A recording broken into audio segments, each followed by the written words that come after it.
I invite the House to take note that today we are using the wooden mace.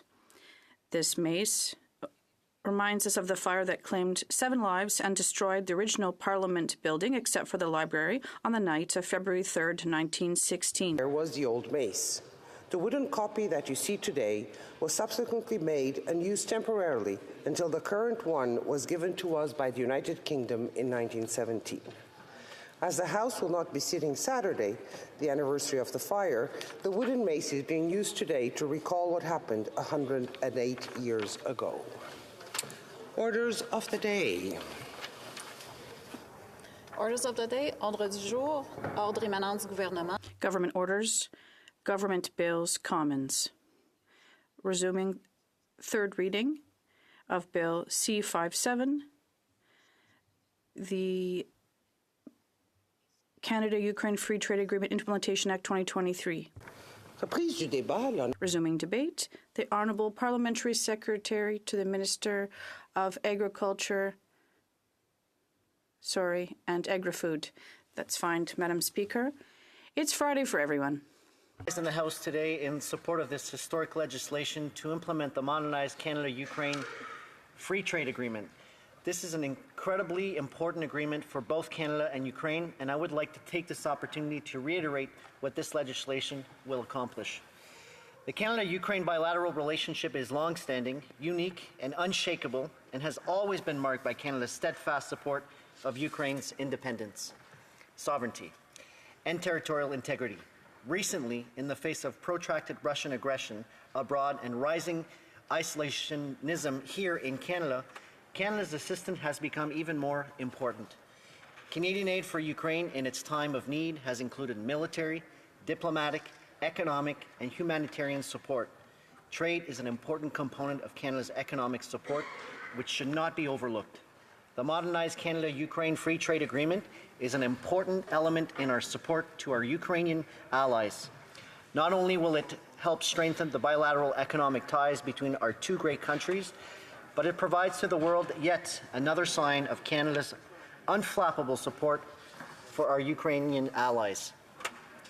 Madam Speaker, this agreement constitutes a measure of support that will not only offer benefits in the near term, but will extend well beyond Russia's illegal and unjustified war of aggression by strengthening the foundation on which Canadian and Ukrainian businesses can work together during Ukraine's recovery and economic reconstruction, and indeed underpin the long-term economic relationship between our two countries. We know that Ukraine's economy can benefit from Canadian expertise and investment in key sectors such as infrastructure, resources, energy, and finance.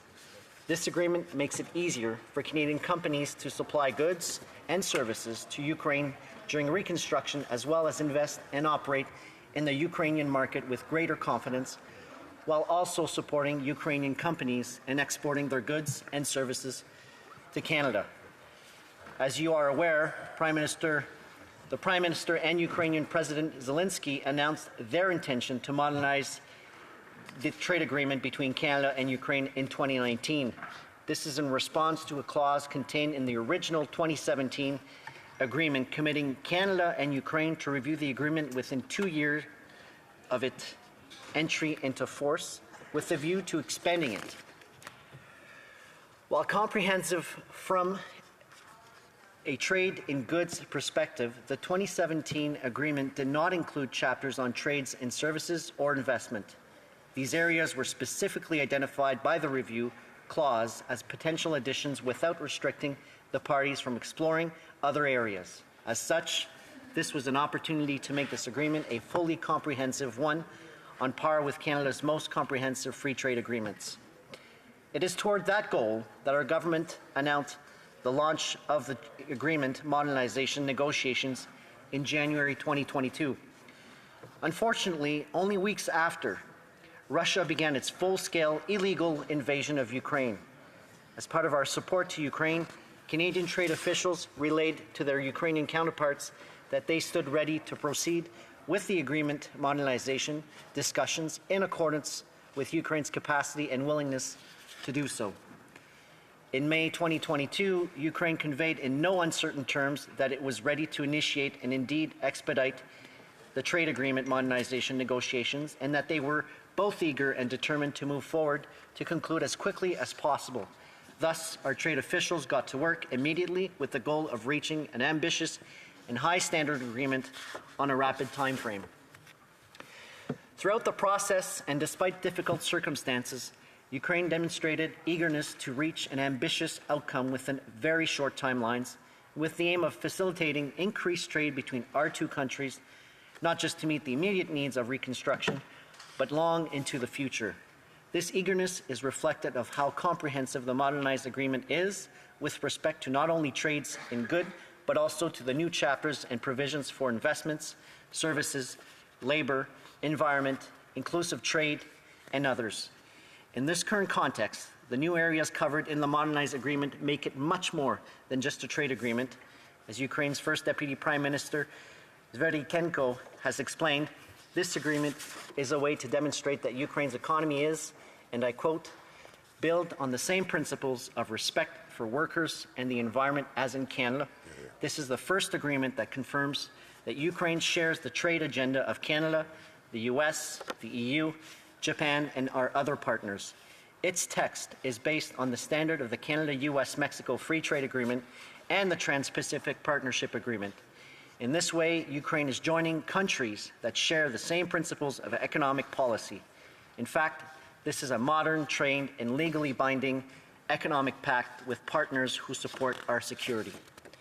Madam Speaker, this is why this modernized agreement is so important for Ukraine, and why, despite truly incredible and daunting circumstances, Ukraine dedicated scarce resources towards that goal and pushed forward this modernization with Canada. Beyond the short-term benefits related to the reconstruction efforts that will be needed, they did so because they recognized and acknowledged the long-term importance of building and safeguarding an open and inclusive rules-based global trading system, a system that contributes to creating strong and resilient economies and enables long-term growth. Madam Speaker, increasing Canada's trade and attractive investment is a priority for this government, as is Canada's continued support for Ukraine, both during and long after the war. And for this reason, I urge all members to support Bill C-57 and allow this government to move ahead to implement the modernized Canada-Ukraine Free Trade Agreement on a timely basis. Thank you so much, Madam Speaker.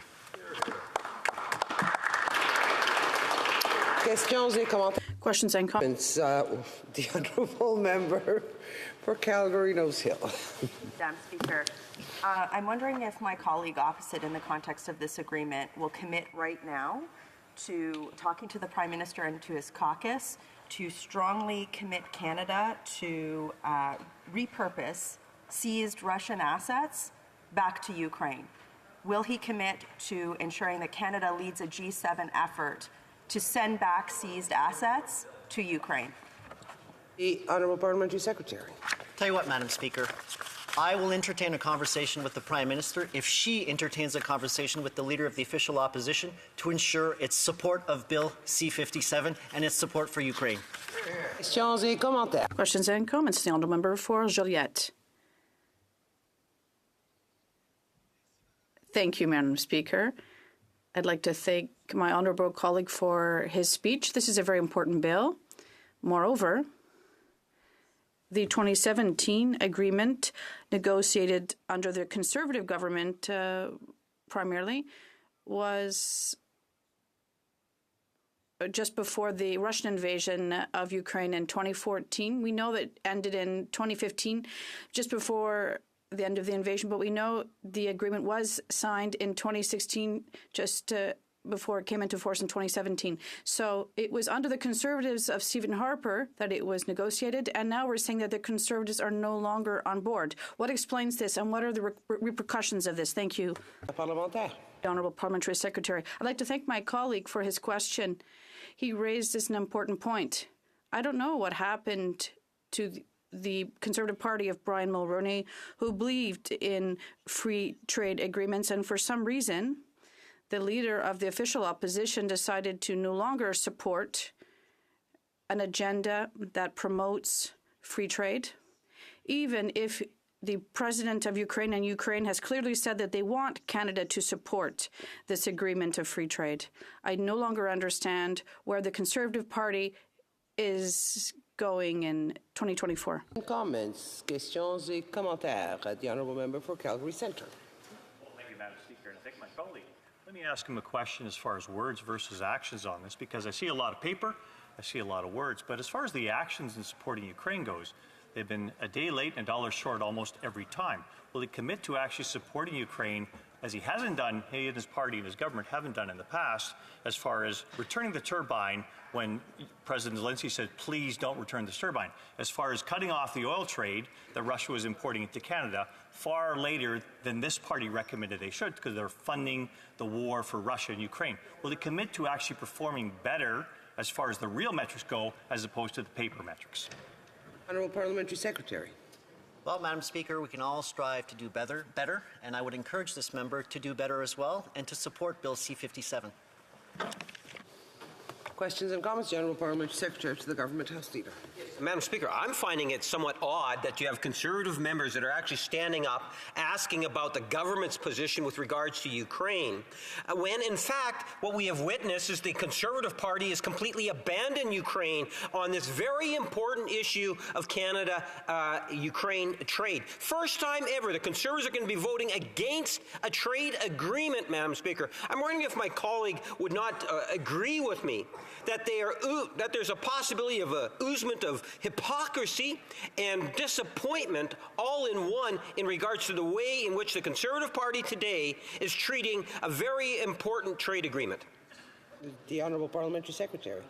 Well, I have to agree with the honourable member, but we know that the leader of the official opposition is getting advice on high grocery prices from a lobbyist called Jenny Burns.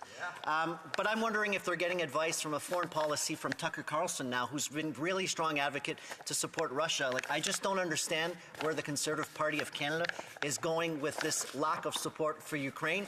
It's about high time they stand up and support Ukraine and pass this bill as soon as possible.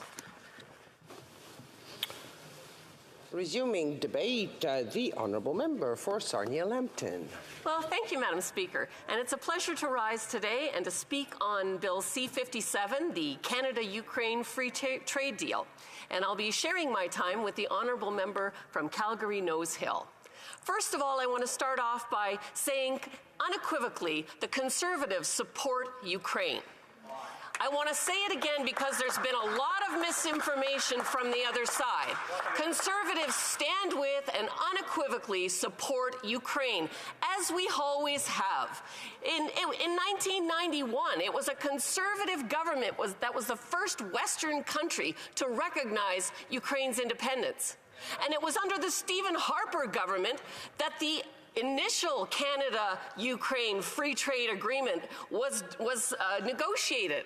And so, you know, we already have a free trade agreement. I think the discussion today needs to be about what should be in the agreement and what should not be in the agreement. Now, I also want to share with the House my personal support for Ukraine. When the war first happened and people were having to flee, this government failed to send planes to rescue them.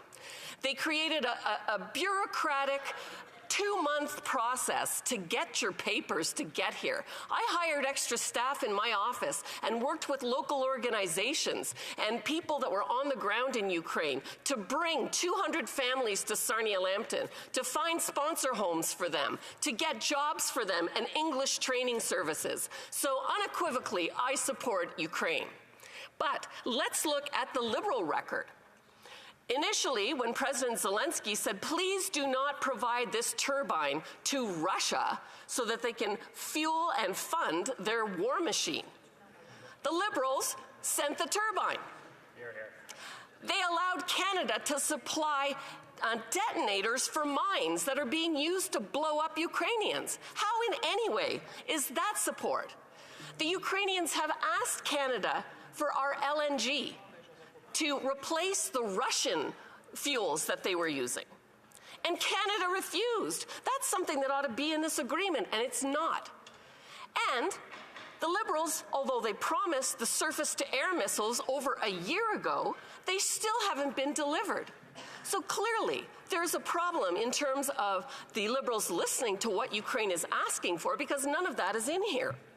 Instead, they decided to put carbon tax language into this agreement.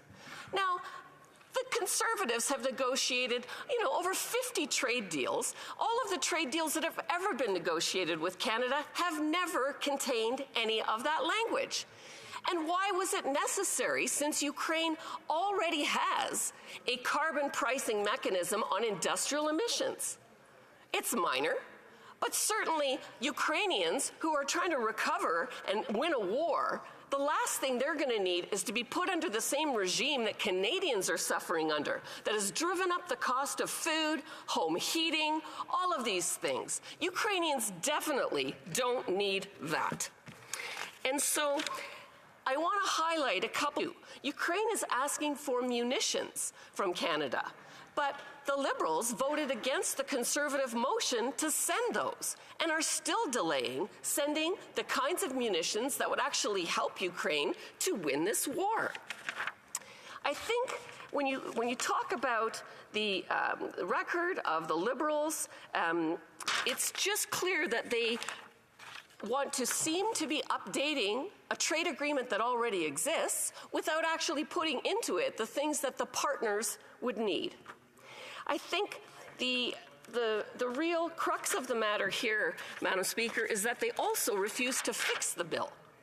So when the bill went to committee, it was clear from the member from Dufferin-Caledon, he brought numerous amendments that would have helped this act. First of all, we agreed that if they removed the references to carbon pricing and carbon leakage, that the Conservatives would willingly support this agreement. But the government has refused, even though, like I said, Ukraine already has made their decisions about what they're going to do about carbon tax.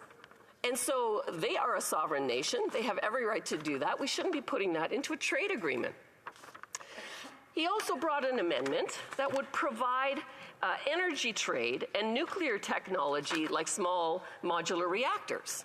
Now, this is really important. There's an energy crisis and an energy opportunity going on in Europe right now. And every time they come and ask for our help, Canadians who want to help are just surprised to see the Liberals refuse. Germany wanted to give us $58 billion for our LNG. They said there's no business case for that. So Australia took that deal. And the Netherlands wanted to do a deal with us. And we said there's no business case. So Qatar took that deal.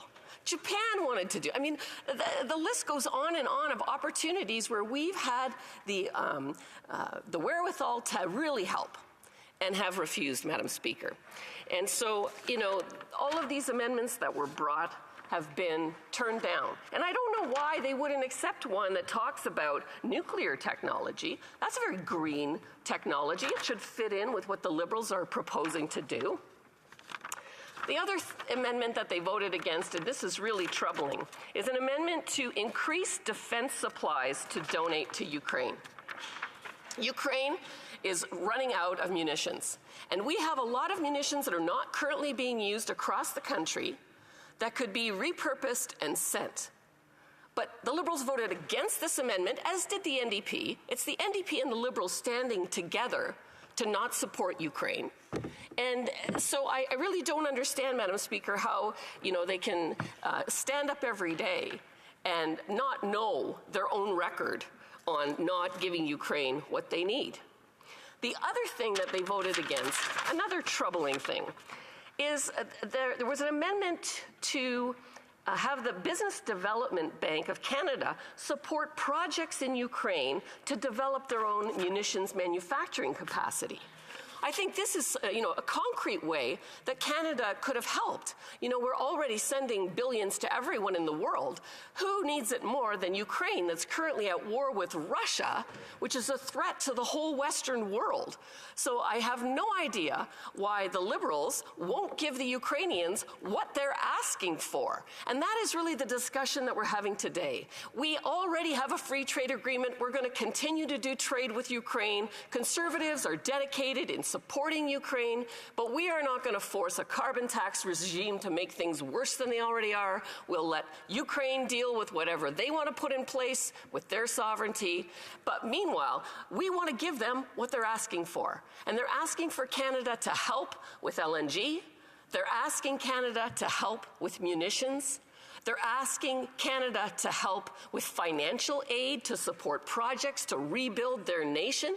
These are the kinds of things that should be in a free trade agreement between Canada and the Ukraine if we want to modernize the one that's already there. But it's not. And we continue to see, in my riding, difficulties that the Ukrainians are having in trying to rescue other people that are coming. As the ravages of war are advancing, there are still people that want to come, and the Liberals haven't made this process any easier. And I think if they really want to help Ukrainians, they should recognize that there's a huge need. There's a need in other areas where we could be of help. You know, we have a lot of armored ambulances, for example, and we're not using them. We've replaced them. But the other ones are still there. They need an oil change, maybe, and a new set of tires. Those are the kinds of things that we could be sending to Ukraine. They're hauling people around in, like, broken down cars because they've got no ambulances left. So these are the kinds of things, Madam Speaker, that I think we should be thinking about. I see that I'm being called to wrap it up, so I'll wrap it up where I started. Conservatives unconditionally support Ukraine. We stand with Ukraine. That was clear from 1991 when we recognized their independence. It was clear when President Zelensky was here asking for our help, and my colleague Candice Bergen stood in this place and unequivocally said we support Ukraine. The current leader has said we unequivocally support Ukraine. That is the record. That is the correction of the misinformation and disinformation from the members opposite. And Madam Speaker, we need to help Ukraine. Thank you. Questions and comments. The Honourable Parliamentary Secretary of the Government House Leader. Speaker, the member that just spoke is wrong. President Zelensky comes to Canada last September, and he came to Canada to sign a trade agreement. That's why, at the time of war, comes to Canada to sign a trade agreement. He's asking parliamentarians here, all of us, to support the Canada-Ukraine trade agreement. So is the Canadian Congress, Ukrainian Congress in Canada. So is the 1.3 million people of Ukrainian heritage and others. They want all members of all political parties to get behind and vote in favor of this legislation. Why is members of the Conservative Party chosen to abandon Ukraine when Ukraine is asking for the support of this legislation? Honourable Member for Sarnia-Lambton. Well, thank you, Madam Speaker. And the member opposite is wrong. We absolutely support Ukraine. And we have absolutely said that if the language about carbon pricing is removed from this agreement, we would sign on. And we'd like to add a few more things that Ukraine is actually asking for, like the LNG, like munitions, like some of the ambulances that we have and extra equipment, things that were taken and seized that belonged to Russia would be an advantage to them. So there's a lot of things that we would like to do, but certainly we don't want to inflict a carbon tax that's already doubling costs in Canada and causing unaffordability. Questions and comments. The Honourable Member for Drummond. Thank you, Madam Speaker, and I want to thank my colleague Sarnia-Lambton for her speech. One thing to start. In her speech, she said that the Conservatives unconditionally support Ukraine, and it's not true that they're against Ukraine. It's a bit false, at least the perception, and perception is quite strong, Madam Speaker. The perception is that they're voting against this bill simply because it talks about the carbon tax or carbon pricing, and this goes against their current ideology. This is a shame because it goes against the good that this could do. On another point, there is a fight against corruption in Ukraine, and they have committed to strongly fight corruption, and it's in the treaty. And there is no mechanism to ensure cooperation. My colleague from Santia-Saint-Abat passed the only amendment that went through in committee, and it will help us fight together against corruption because it's a major issue during the post-war reconstruction. I'd like to know the opposition to the bill C-57. Does my colleague think that this is not important? The Honourable Member for Sarnia-Lambton. Thank you, Madam Speaker. I want to thank my colleague for that question. I don't think that the Liberal government can fix anything when it comes to corruption. They are experts on that subject, that is, on corruption. There are a number of agreements that we have signed with other countries. There is no carbon tax in those other agreements. Why is there mention here in this agreement that exists between Canada and Ukraine? I don't know. But if the carbon tax is eliminated, we will support it. Thank you. And comments, the Honourable Member for North Island Powell River. Well, thank you, Madam Speaker, and I thank the member for her intervention. You know, I have a fairly sizable Ukraine community within my riding, and I want to give a special shout out to Stefan and Slav, who've worked very closely with me around all the ways that they're doing incredible work to send money back to Ukraine, to help people who are settling from Ukraine, and many other functions. The concern here is that they understand that Ukraine is a sovereign nation, and one of the things that's been very clear in asking Canadians is to step forward and provide support, and this trade agreement is a fundamental caveat of that ask. And I'm just wondering if the member does not hear from her Ukraine community how concerned they are that the Conservatives are simply not supporting this when they don't see any attachment to a carbon tax. It just doesn't make sense to a sovereign nation. Thank you. The Honourable Member for Sarnia-Lambton in 20 seconds. Oh, thank you, Madam Speaker. What I would say is I meet regularly with the many Ukrainians who have come. I want to thank the Save Ukraine Sarnia-Lambton group and people like Dr. Cassandra Taylor who have provided supports and welcomed our family of Ukrainians in. They certainly know unequivocally I support and unequivocally the Conservative Party supports. And I would remind everyone that we already have a trade agreement and that Ukraine... And we have to resume debate. The Honourable Member for Calgary-Nose Hill. Thank you, Madam Speaker. Let me begin by quoting a former colleague of mine. Ukraine is defending itself against unjustified aggression, the Kremlin's naked attempt to destroy a country's statehood, infrastructure, and identity.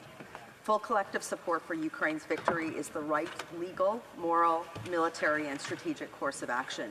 I strongly support this position. Putin's war of aggression is not just against Ukraine. His war machine attempts to undermine the Western consensus for democracy, the rule of law, and the pursuit of equality of opportunity. And so, now to Canada's role in this fight and the substance of this bill.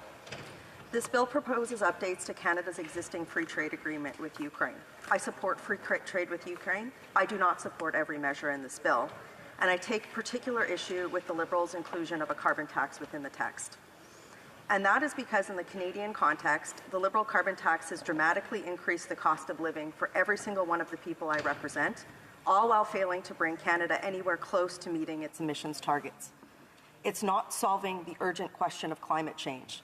It is a clearly flawed policy that creates economic harm, and those who adhere to its ideology without questions put up roadblocks that have stifled the policy innovation needed to reduce emissions.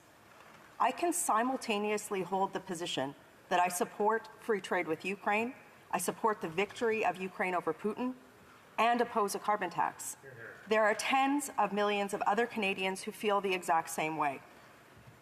For the Liberals or the NDP or the Bloc or anyone else to suggest that to develop ways for Canada to support Ukraine, that I have to capitulate on my position on a carbon tax, misses the point of democracy, which is what we are ostensibly trying to fight for. In a dire crisis situation such as the one Ukraine finds itself in, fighting against the war of aggression being waged by Putin, it is the Liberal government that should have been working collaboratively to find a unified path forward. If they are unwilling to budge on the inclusion of a carbon tax in this agreement, then the onus was on them to build consensus with the Canadian public and acknowledge that we can have internal differences on a carbon tax while supporting Ukraine. It is a dangerous, deadly game for the Prime Minister of Canada and anyone in this place to repeatedly suggest that if a Canadian opposes a carbon tax, they must support Putin. This is a disgusting, morally bankrupt, and fundamentally anti-democratic politically motivated aspersion that serves only to divide our country at a time when it desperately needs leadership that unifies it. It does not help Ukraine. It does not help Ukrainian diaspora in Canada. If the Prime Minister eschewed this approach when he failed to table this agreement in Parliament 90 calendar days prior to the commencement of negotiations. In February of 2020, ahead of the renegotiation of the CUSMA agreement, the minister at the time made the following commitment: to require that a notice of intent to enter into negotiation towards a new free trade agreement be tabled in the House of Commons at least 90 calendar days prior to the commencement of negotiations. That didn't happen in this case. There was no collaborative effort.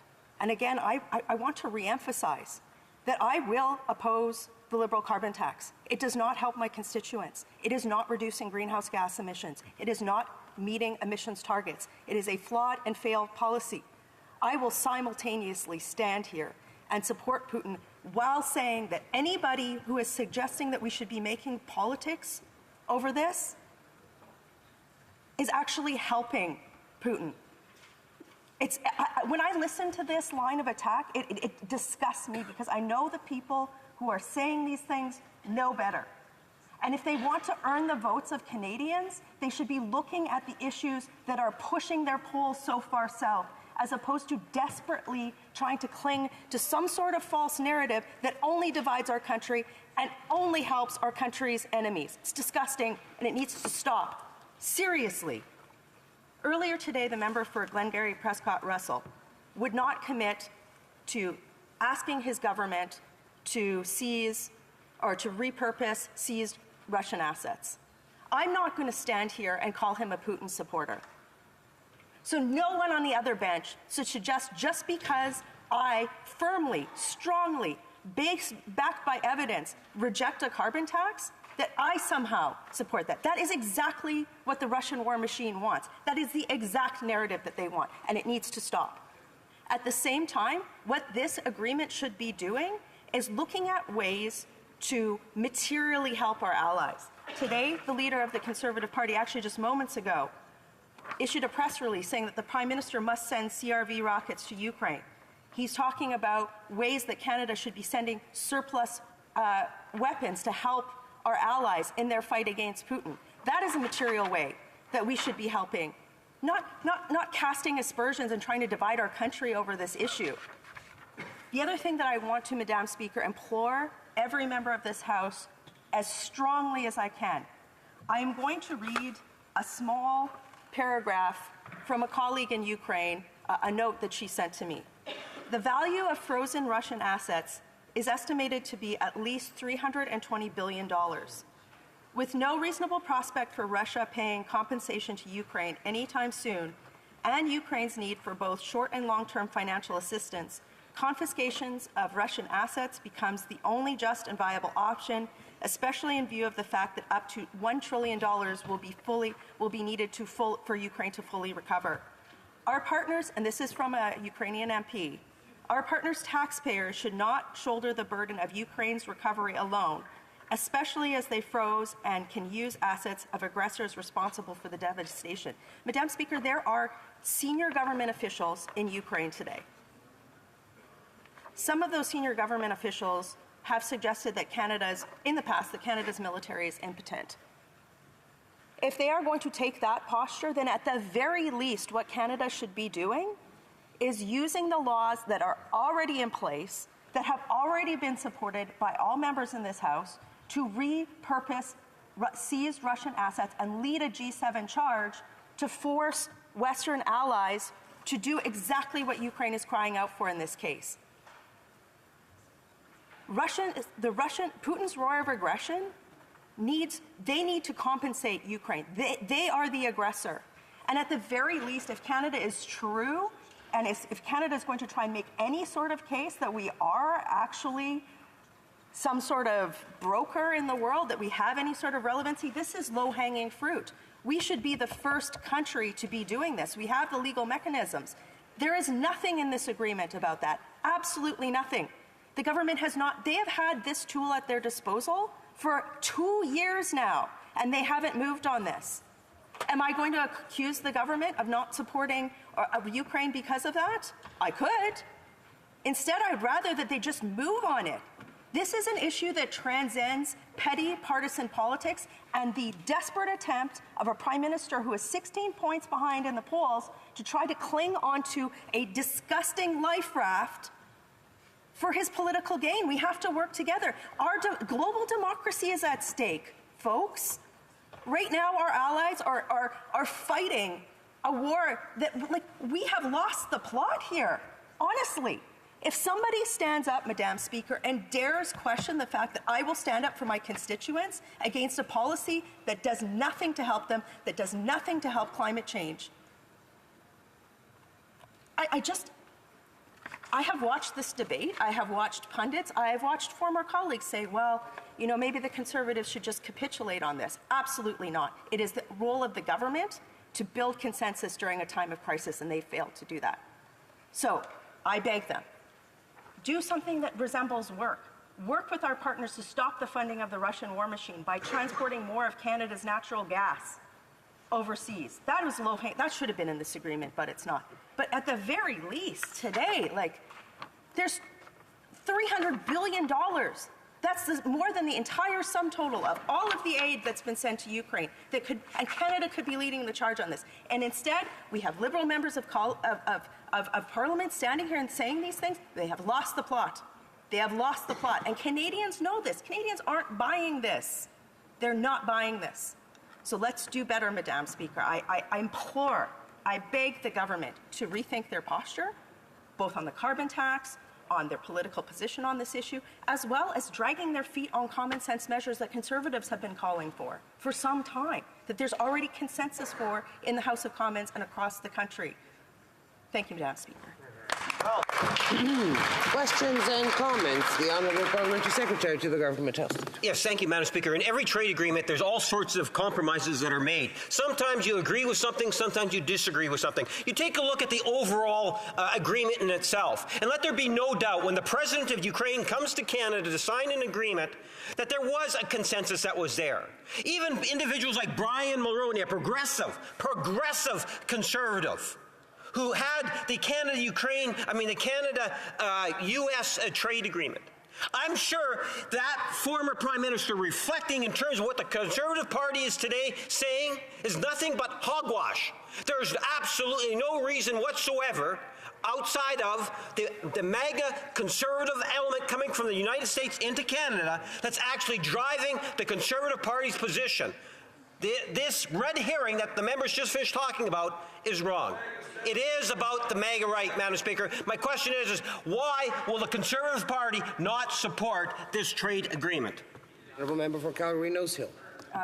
Madam Speaker, standing up and using a loud, shouty voice does not negate the fact that the Liberals did not engage in a collaborative approach on this agreement. They did not table it in advance of the House of Commons. They did not try to seek consensus.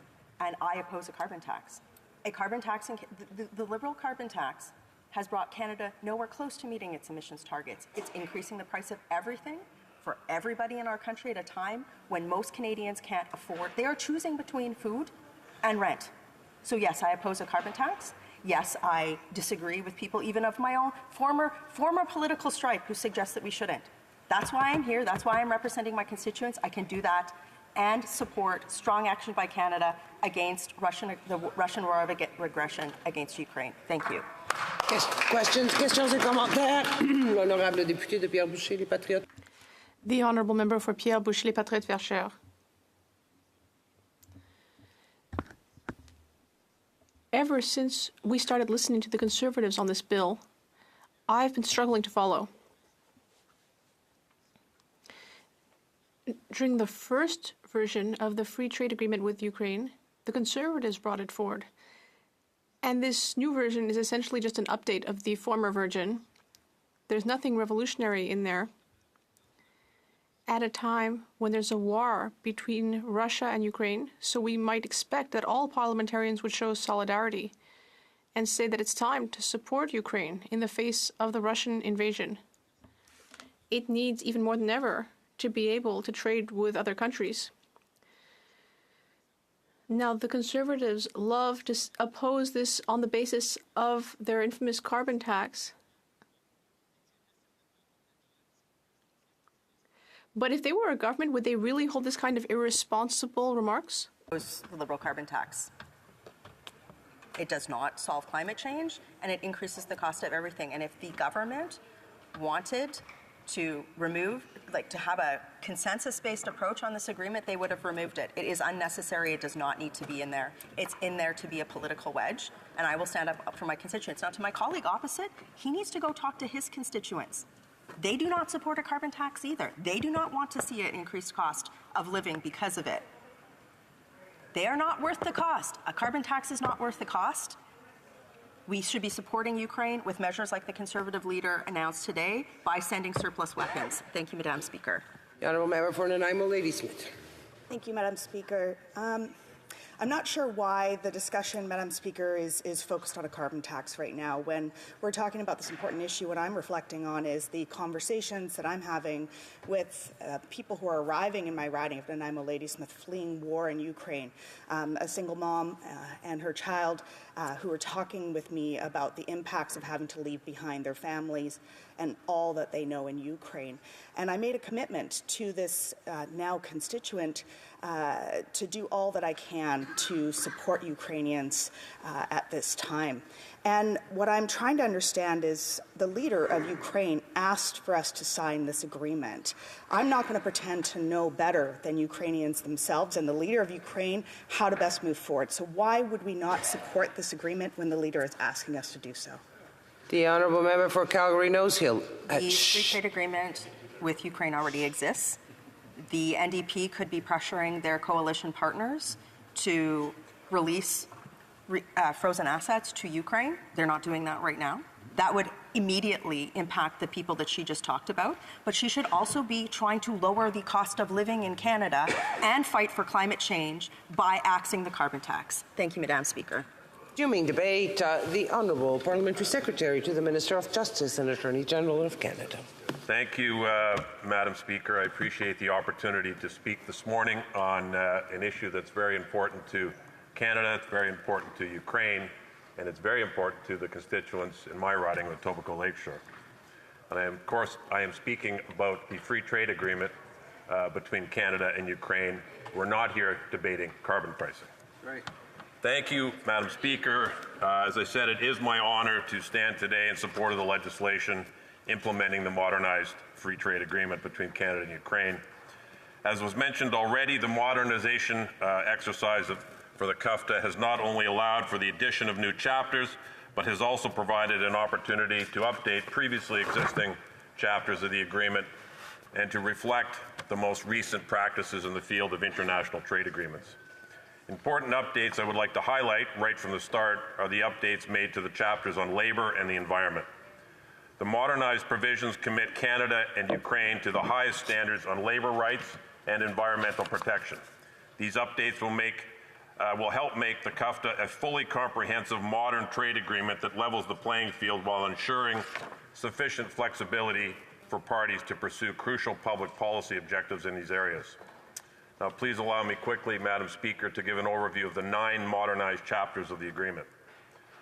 On the matter of rules of origin and origin procedures, Canada and Ukraine agreed to activate and operationalize the principle of cumulation of origin, which allow the materials originating in other countries than Canada and Ukraine both have free trade agreements with the count toward the originating status of goods exported under the agreement's tariff preferences.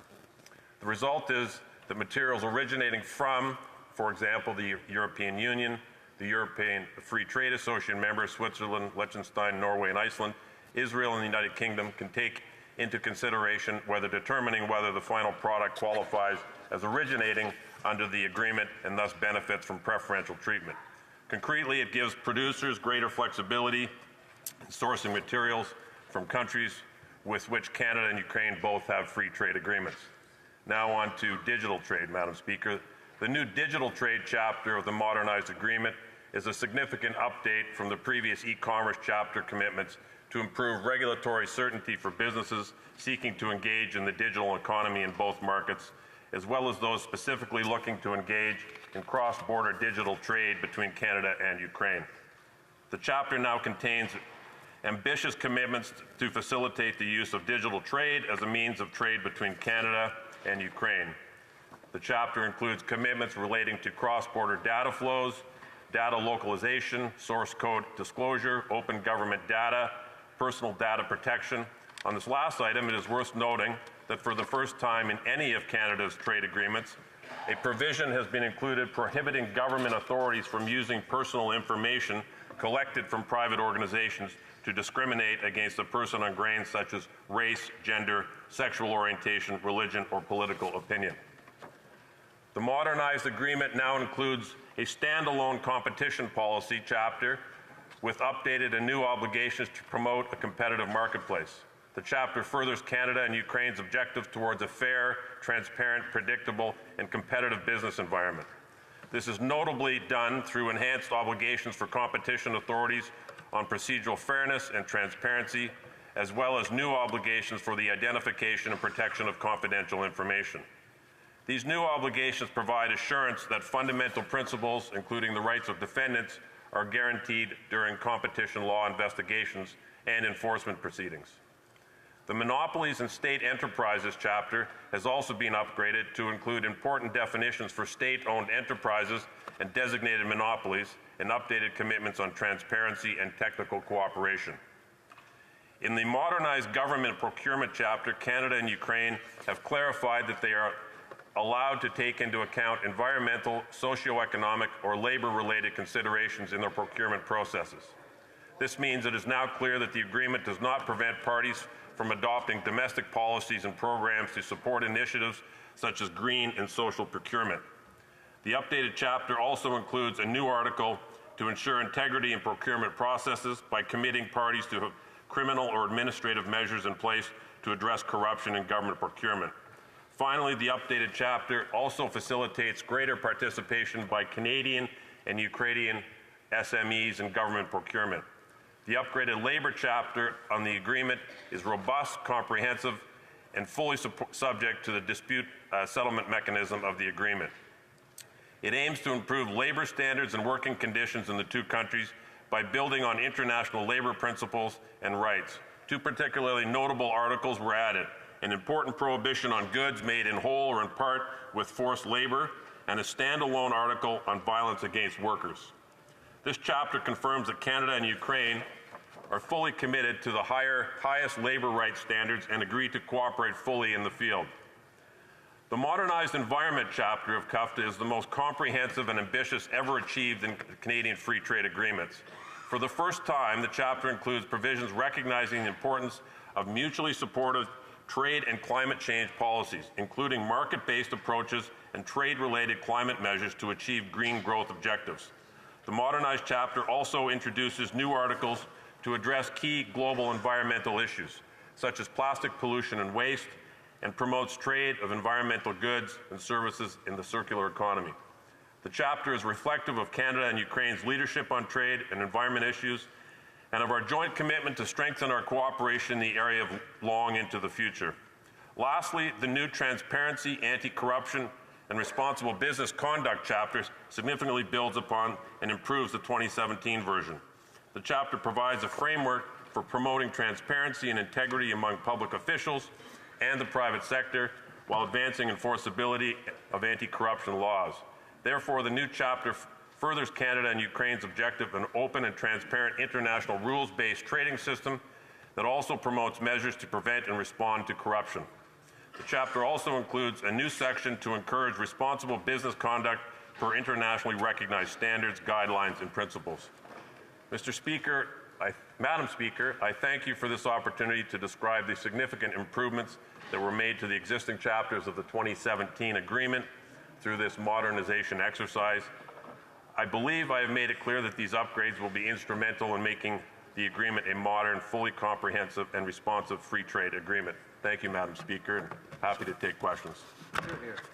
Questions and comments? Question, the honourable member for Bruce Grey Owen Sound. No, I'm sorry. Bruce Grey Owen Sound. Okay, Bruce Grey Owen Sound. I had it right. Thanks, Madam Speaker. First, just a quick comment. We just had a transfer of leadership with the Canadian Armed Forces training mission, Joint Task Force Ukraine, just a few days ago, and I want to thank all the Canadian Armed Forces members that are part of that mission in training Ukrainians, in particular the leadership of Lieutenant Colonel James Boddy, who's the outgoing commander, and the new commander, Ben Rogerson. I had the pleasure to serve with both those gentlemen in Afghanistan. My question, though, to the Parliamentary Secretary is I asked on the 22nd of March 2022 about transferring surplus Canadian Armed Forces equipment to Ukraine, in particular Bison ambulances, because we have Ukrainian forces fighting right now on the ground and rescuing victims and injured soldiers in pickup trucks. Could the member, with his experience as Parliamentary Secretary, provide an update on what the government's doing to get that surplus CAF equipment to the Ukrainian Armed Forces? Well done, well done. The honourable Parliamentary Secretary. Thank you, Madam Speaker, and I want to thank my colleague for his question. I've had the pleasure of working with this member on a number of very important issues, and I have a lot of respect for his approach to politics, if I can put it that way, Madam Speaker. And I want to add my thanks to members of the Canadian military as well, because we all know the good work and the hard work and the effort they put in on our behalf. With respect to his question, I would be happy to speak with him offline on another occasion to provide him with all of the information that I can obtain. But I just want to re-emphasize. I mean, his question was in a positive tone, which is indicative of his approach to politics in my experience. And I say that because we're here to support our ally and friend Ukraine. And with one exception that I'm aware of, that's been raised by the official opposition, they support the agreement. So I would hope that he, with the approach that he takes to other issues, in my experience, would be willing to reconsider his position and encourage his colleagues in his caucus to reconsider theirs and vote with us so that we can unanimously support this agreement and get it passed, Madam Speaker. Thank you. Questions et commentaires, questions and comments. The honourable member for an opinion. Thank you, Madam Speaker. Madam Speaker, this agreement, we have to get it signed now so that Canada will be ready to help Ukraine once this Russian illegal war on Ukraine ends. Russia, Ukraine's infrastructure, all sectors of economy has been destroyed, and Ukraine needs Canada's help in that respect. About $400 billion needs to be invested, and Canadian businesses have got the expertise in helping Ukraine in all these matters. I would like to ask the honourable member what his constituents feel about the need of this agreement now. The honourable Parliamentary Secretary. Thank you, Madam Speaker, and I'd like to thank my colleague for the question. Look, I spent, like everybody did, time in their constituencies over Christmas and in January. I'm very fortunate that I have a large Ukrainian constituency, a community that I have known and worked with since I was a child. And over the holidays, I attended many functions. I spoke with community leaders, I spoke with business leaders, I spoke with people who are approaching me and trying to find ways to work with government and politicians from all parties on how to get this agreement passed. But yes, when we get past the agreement, how we can work collectively towards rebuilding Ukraine. One thing that was consistent with every single conversation I had, everybody in the Ukrainian community I spoke with, why is this happening? Why is there not unanimous support for this agreement? How do we get past this? And I said, I share your concern. I'm working towards achieving that goal. People who know me know I'm not a particularly partisan guy. I believe that there's certain issues that are of such importance that partisan politics should have no part in them, and this is one of them. Thank you, Madam Speaker. Questions et commentaires, l'honorable député de Joliette. The honourable member for Joliette. Thank you very much, Madam Speaker. I'd like to thank my colleague for his speech, although I'm not as pleased with his vote yesterday at committee against bilingualism. And now I'd like to ask about the only amendment that was adopted to this bill at committee, having to do with a section brought forward by my colleague for Saint-Hyacinthe. This section would ensure that the minister must constantly review the behavior of Canadian businesses in Ukraine and table an annual report. In section 15.14 of the agreement, that section seeks to lay out best practices, for example, in fighting corruption. Thank you. To the extent I could hear him in my earpiece, Madam Speaker, again, I'm happy to sit down with the member afterwards and work through this and talk about the concerns he's raised and see if we can find a compromise and a solution. Thank you, Madam Speaker. Questions and comments? Hey, come on. Please. No, the question. Madam Speaker, Oh. I think there's someone still. Oh, the Honourable Member for Sarnia-Lambton. Thank you, Madam Speaker. I guess my question is this. We've had trade agreements, more than 50 that have been signed that have never contained any clausing at all about carbon pricing. Ukraine already has a carbon price. I don't know why we would put equal carbon pricing and protection against carbon leakage and all this kind of stuff into this contract. This is exactly what they don't need. So why will the Liberals not just take that out and then we can unanimously support this trade agreement? Parliamentary Secretary. The short answer is because they want it in there. I don't know what else there is to say to answer that question. I have spoken with members of the Ukrainian Parliament. I have spoken with members of the Ukrainian community. I was here when President Zelensky, I was in the room when he signed the agreement. They want it in the agreement. It's as simple as that. An agreement is something that's negotiated between two parties and reaching a consensus, and this is what was done here. They want it there. That's why. Hear, hear. Questions and comments? Debate? Is the House ready for the question? La question est la suivante. The question is as follows. Ms. Ng, seconded by Ms. Anand, moves that Bill C-57, an act to implement the 2023 Free Trade Agreement between Canada and Ukraine, be now read a third time and do pass. Mr. Seaback, seconded by Mr. Jean, has moved the following amendment. That the motion be amended by deleting all the words after the word that and substituting the following. Bill C-57, an act to implement the 2023 Free Trade Agreement between Canada and Ukraine, be not now read a third time, but be referred to the Standing Committee on International Trade with the view to amend the coming into force provision to allow it to be fixed by order of the Governor and Council after the removal of all references to carbon pricing and carbon leakage.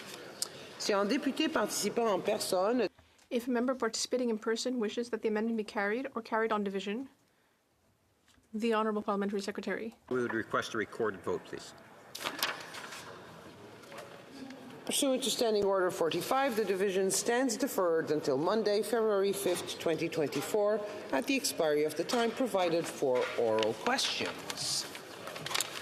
Statements by members. Déclaration des députés. The Honourable Member for North Island, Powell River. In my riding of North Island Powell River, days before Christmas, with no notice, over 300 employees were told that the Myra Falls mine was shutting down. I have sat down with Unifor Local 3019, who are working hard with all levels of government to protect their workers. Their ask of me was simple. When will the rules finally be fixed in Canada to protect workers' pensions and local small businesses in our community when big projects shut down? Well, Madam Speaker, we know that the Bloc and the NDP pushed very hard to get Bill C-228 through this place last year, and in fact, it received royal assent in April of last year. So where are the regulations? Where is the government at finally making workers a priority in this country? When will we see workers and their pensions at the top of the list instead of at the bottom?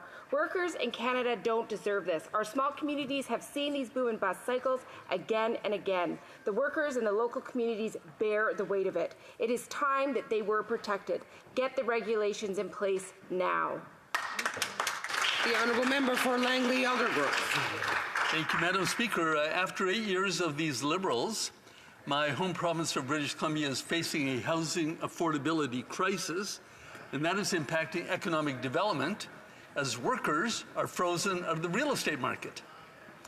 And the Liberals' housing announcements in the fall economic statement is nothing more than empty words. Josh, who lives not too far from me, told me our mortgage payment has doubled over a single year from about $3,000 a month to $5,800 a month due to these Liberals spending like drunken sailors. Another neighbor says that her family has to leave the province since they cannot find an affordable home. Conservatives will build the homes, fix the budget, bring down inflation and mortgage rates, and bring home prosperity for all our citizens. Let's bring it home. The honourable member for Windsor-Tecumseh.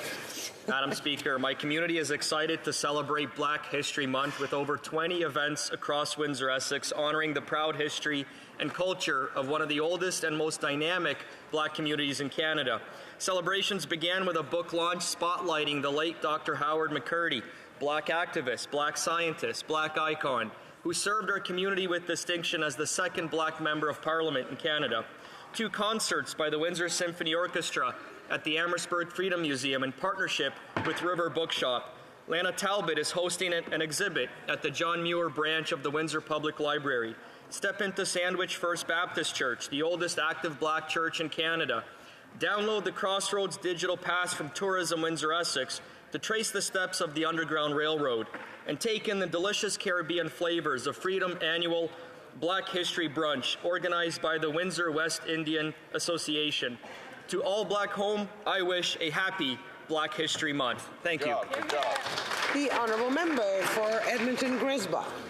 Extreme far-right populism is targeting trans children's rights across provinces in order to divide and distract from the housing crisis, the opioid crisis, and to ultimately weaken our democracy. Punching down like this is the worst form of politics. We must have the courage to stand with the trans and gender diverse community and commit to not allowing for the continuation of anti-trans violence. It is up to us to find paths forward and to fulfill recommendations made by our white paper on trans rights.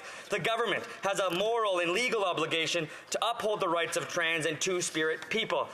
Madam Speaker, the closet came to Canada when colonization came. I now want to speak directly to gender diverse, two-spirit, and trans kids who are feeling scared in Canada. You are loved, you belong, and we will not allow bigotry to diminish the incredible work of so many trans kids and their allies. To the teachers, parents, and communities who are doing the hard work of support for children, thank you. The honourable member for Brampton East. Madam Speaker, I recently sat down with the Brampton Board of Trade, Beehive, and the Brampton Economic Development Team to discuss the important work our government is doing to promote trade and economic development. Through our Indo-Pacific strategy, CAN Export, EDC, and our Trade Commissioner services, which provide support to Canadian businesses across our network of missions around the world. I had the opportunity to meet with Brampton entrepreneurs and industry leaders to hear about their successes and how the trade agreements our government has signed enable them to expand and explore new international markets. Brampton is a leader in economic growth. MDA Aerospace, Magna International, Coca-Cola, Pet Value, Lululemon, to name a few, all expanding to Brampton, creating thousands of jobs in our city. Madam Speaker, as we take on 2024, I am committed to building on this momentum with a continued focus on attracting record investments, enabling growth through trade, and ensuring the residents of Brampton have every opportunity to succeed here in our country. Thank you, Madam Speaker. Honourable member for Bull River. Thank you. After 8 years of this NDP Liberal government, Canadians are struggling.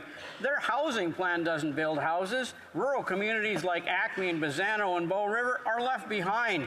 But Conservatives will build homes and not bureaucracy by cutting red tape. Violent crime up, rural crime up, car theft up. But Conservatives will introduce jail, not bail, for repeat violent offenders and keep our streets safe. Mortgages up, food prices up, food bank use up. But Conservatives will fix the budget, stop this out-of-control, inflationary-causing spending. Farmers like Rob feed Canadians and are paying $15,000 in carbon tax to heat his barn. If they quadruple it, that's $60,000 in carbon tax. But Conservatives will axe the tax to bring home lower prices. NDP Liberals are just not worth the cost. We will build the homes, fix the budget, stop the crime, and axe the tax. The honourable member for Vaughan Woodbridge. Madam Speaker, only when acknowledging the Black Canadian history as Canadian history can we truly understand and celebrate the rich and diverse heritage of our nation. That's why this year's theme, Black Excellence, a heritage to celebrate, a future to build, reminds us of the contributions, struggles, and achievements of Black Canadians while challenging us to build a more inclusive and equitable Canada. Canada's history is marked by the contributions of great ones like Lincoln Alexander, Viola Desmond, and the No. 2 Construction Battalion. They inspire today's changemakers like Jean Augustine, Rosemary Sadler, Patricia and Moses Moa, and Vaughan's very own Shernette Martin, who are strengthening our social fabric. Our government is working with Black community leaders to ensure Black voices are heard and reflected in policies. We are delivering initiatives that empower Black Canadians, including the Black Entrepreneurship Loan Fund and the Multicultural and Anti-Racism Program. Together, we are removing systemic barriers and ensuring Black Canadians can fulfill their potential. Madam Speaker, happy Black History Month. Thank you. The honourable member for Nepean. Madam Speaker, Black Canadian history is Canadian history. The theme for this Black History Month 2024 is Black Excellence, a heritage to celebrate, a future to build. I would like to acknowledge the contributions that Black Canadians have made and continue to make to Canadian society. I recognize the critical role that countless Black trailblazers, past and present, have played in shaping Canada into the country it is today, and thank them for it. My focus has been building the future through economic empowerment of Black Canadians. The federal government has initiated programs to support Black entrepreneurship. In November, I hosted part of Canada-Africa Business Summit on Parliament Hill and participated in a panel discussion on impact of Afro-descendants diaspora on the Canadian and African economy. Thank you, Madam Speaker. Honourable member for Edmonton Manning. Madam Speaker, today is a Groundhog Day, but it doesn't matter if the groundhog sees his shadow. With the Liberals in power, it is always winter. It's like that old Bill Murray movie. For 8 years, we have seen stuck in a perpetual Groundhog Day. Nothing changes except taxes go up, food prices go up, housing costs go up, and crimes goes up. Every day Canadians discover that the Liberal NDP government is a failure and the Prime Minister isn't worth the cost. Groundhog Day reminds us that the long Liberal winter will be over soon. On this Groundhog Day, Canadians know that spring is indeed coming, and within its new Conservative government that will axe the tax, build homes, fix the budget, and stop the crime. Thank you, Madam Speaker. The honourable member for London North Centre. Madam Speaker, every member of Parliament recognizes that the first honour of this job is the honour of representing your community and those who make it up. Along the way, we meet tremendous people, and one of those was Tom Hennessy, who recently passed away at 101. He served multiple campaigns in World War II as a fighter pilot. Later, he continued to give back to our community by becoming a physical education teacher. In 2022, Madam Speaker, where I first met Tom, he finished his walk of gratitude. That's a walk of 100 miles in support of injured veterans. It shows, Mr. Speaker, his example rather shows, that our democracy does not happen by accident. It rests on the shoulders of those who came before us. His efforts and those of other veterans have secured our democracy. We can exist in this House of Commons and debate the issues of the day because of people like Tom. To his family and friends, my deepest condolences. It was an honor to know Tom Hennessy, Madam Speaker. The honourable member for Sarnia-Lambton. Madam Speaker, after 8 years of this Liberal NDP government, the cost of rent has doubled and housing simply isn't affordable, if you can even find a house or an apartment to rent. Canadians are being forced to choose between eating and heating and paying their rent. Yet the Prime Minister doesn't think housing is a federal responsibility. And his housing minister thinks you can live in a photo op. Meanwhile, the Liberals got fewer houses built last year than in 1972. Only common-sense Conservatives have a plan to build more homes instead of more bureaucracy. We will reward municipalities that build more houses and remove the barriers that hinder construction. The choice is clear. A Prime Minister who's not worth the cost, or common-sense Conservatives who will axe the tax, build the homes, fix the budget, and stop the crime. The Honourable Member for Beauce. Madam Speaker, after 8 years of this Prime Minister, Canadians have never been in such dire straits. 2 million Canadians per month are forced to go to food banks just to be able to feed their families. On April 1st, this situation will only get worse when the Liberals hike the carbon tax again, showing once again how out of touch with reality they are. Only the Conservative Party stands up for Canadians, while the NDP and the Bloc support the government in opposing this punitive measure across the country. The Bloc continues to mislead Quebecers that the carbon tax doesn't affect them.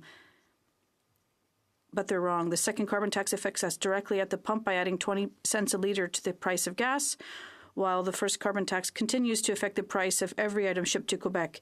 The Conservative Party of Canada wants to take care of the country as a whole. We continue to fight the government until this tax and the rest of its inflationary policies are eliminated. Let's let common sense prevail and vote for a Conservative government. Thank you, Madam Speaker. The Honourable Member for Ottawa-Vanier. Thank you, Madam Speaker. It's Black History Month, and the contribution of Black Canadians to our history is invaluable. We owe a great debt to these individuals. It's the opportunity to recognize those who have made a difference in our communities. So therefore, I take advantage of this opportunity to thank and pay tribute to Luc Termonville, an entrepreneur here in my riding. He is the CEO of the Ottawa-Gatineau Black Entrepreneurs and Professionals Association, board member of the Regroupement des gens d'affaires of the National Capital Region, and community representative of CHUO 89.1 FM. He works tirelessly to develop Black businesses and entrepreneurs. Luke has also created made efforts to promote young Canadians, giving them the necessary tools to make entrepreneurs successful. Thank you. For Victoria. Madam Speaker, the same day the International Court of Justice ruled measures are needed to prevent genocide in Gaza, the Liberals cut off funding to UNRWA. This is the UN agency providing relief to Palestinian refugees. It is the only organization of its size positioned to provide food and aid to civilians caught in this horrific conflict. New Democrats support an investigation into their 12 former staff, but defunding UNRWA and cutting off millions of innocent Palestinians from their only lifeline, it is collective punishment. It is cruel and it is illegal. 2 million civilians, over half of whom are children, rely on UNRWA and are facing starvation, famine, and continued indiscriminate bombing.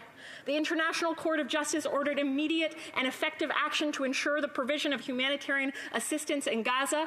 Canada must reverse these cuts. To my Liberal colleagues, why have you abandoned human rights, abandoned international law? How can you punish over 1 million innocent children?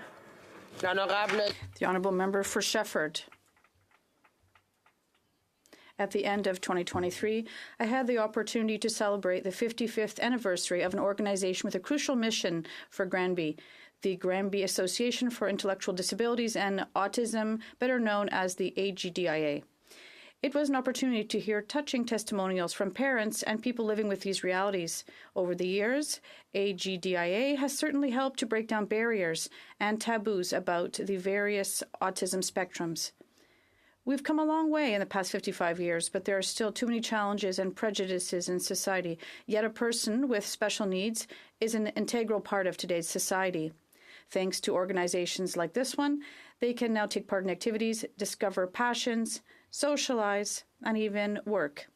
And for parents, it's a moment of respite when they know that their child is in good hands. Bravo to the General Director of this whole team for the successful event and for all their hard work. Thank you.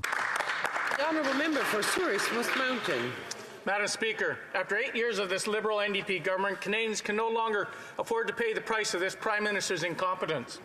His carbon tax is set to increase yet again on April 1st, and guess who's going to have to pay for it?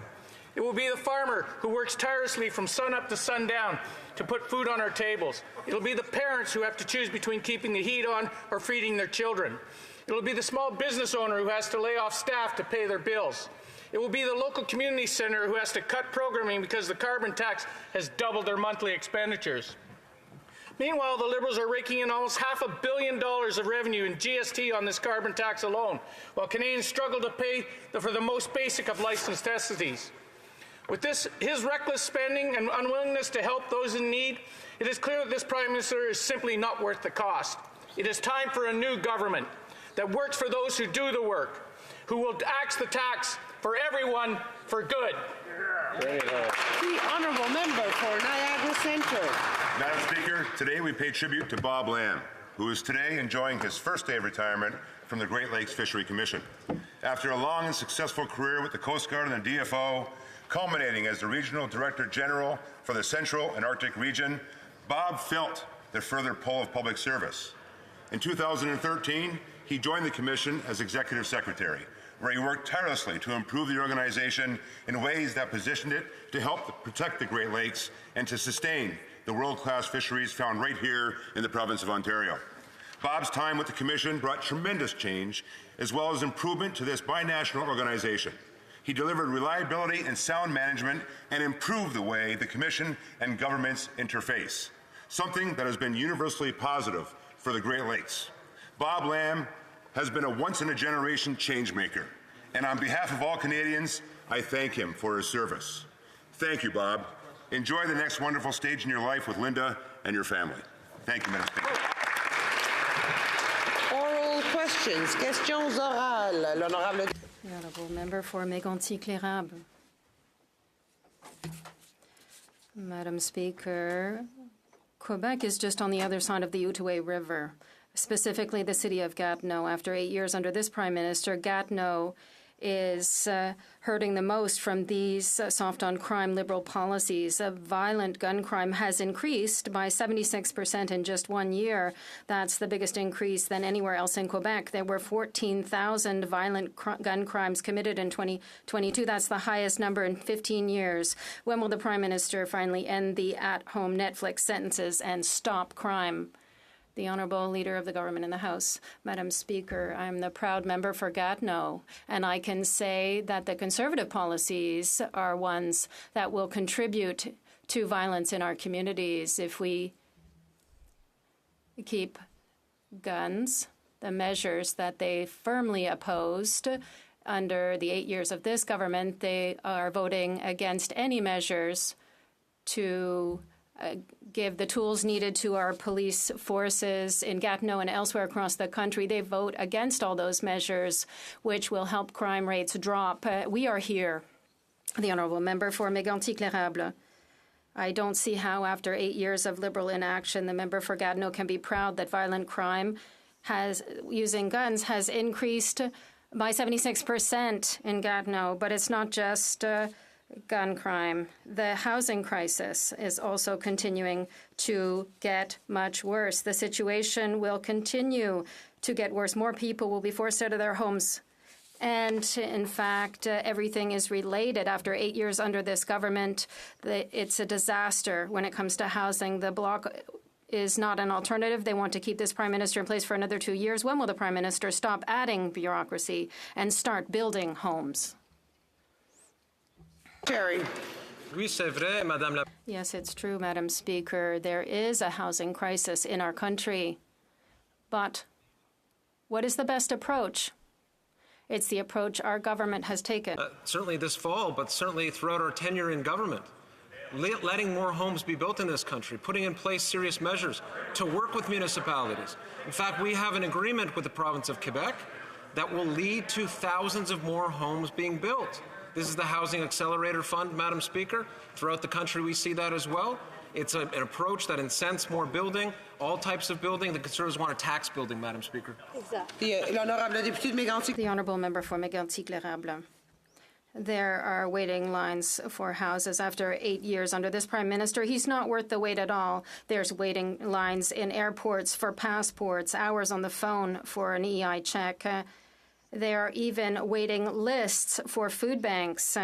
And the Bouchées Généreuses in Quebec said it's not normal that in a modern and rich society such as ours, families with 2 working parents have to go to a food bank.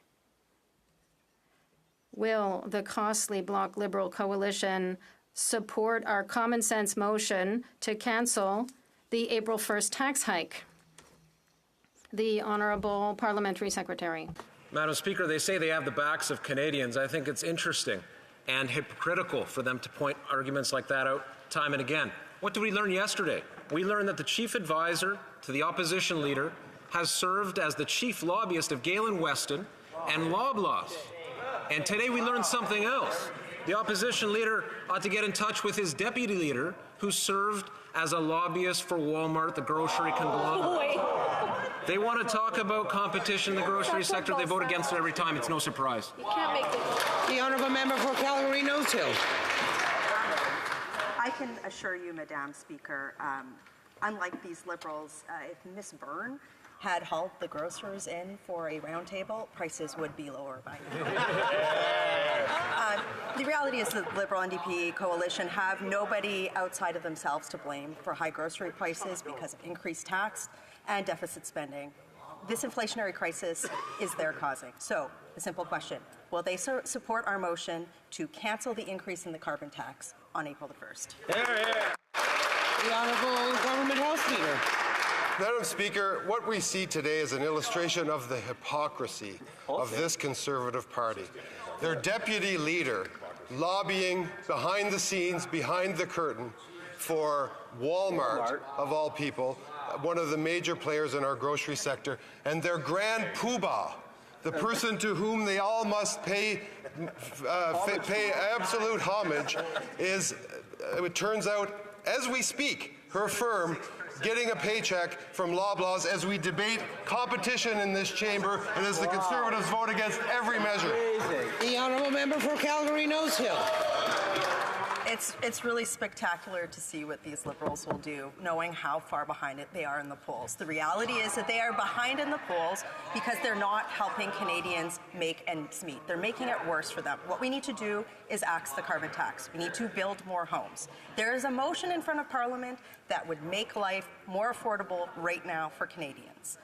Will the government support our common sense motion to stop the carbon tax increase on April the 1st? The Honourable Parliamentary Secretary to the Minister of Environment. Madam Speaker, an economist from the University of Calgary specifically found that if the carbon price and the carbon rebates that are sent to Canadians was cancelled tomorrow, the people who would most benefit earn more than $250,000. If we're concerned about affordability, here on this side of the House, we're looking out for the everyday Canadians. On that side of the House, they seem to be looking out for the top 1%. The Honourable Member for Salaberry-Sorois. Madam Speaker, once again, French is being treated like a second-class language in this Parliament. Yesterday, the Conservatives and the NDP, with the support of a lost Liberal, decided in committee that commissioners looking at potential miscarriages of justice don't need to be bilingual. Once again, these parties are abandoning francophones in Quebec and elsewhere in Canada. The justice is supposed to be bilingual. Canada is also supposed to be bilingual.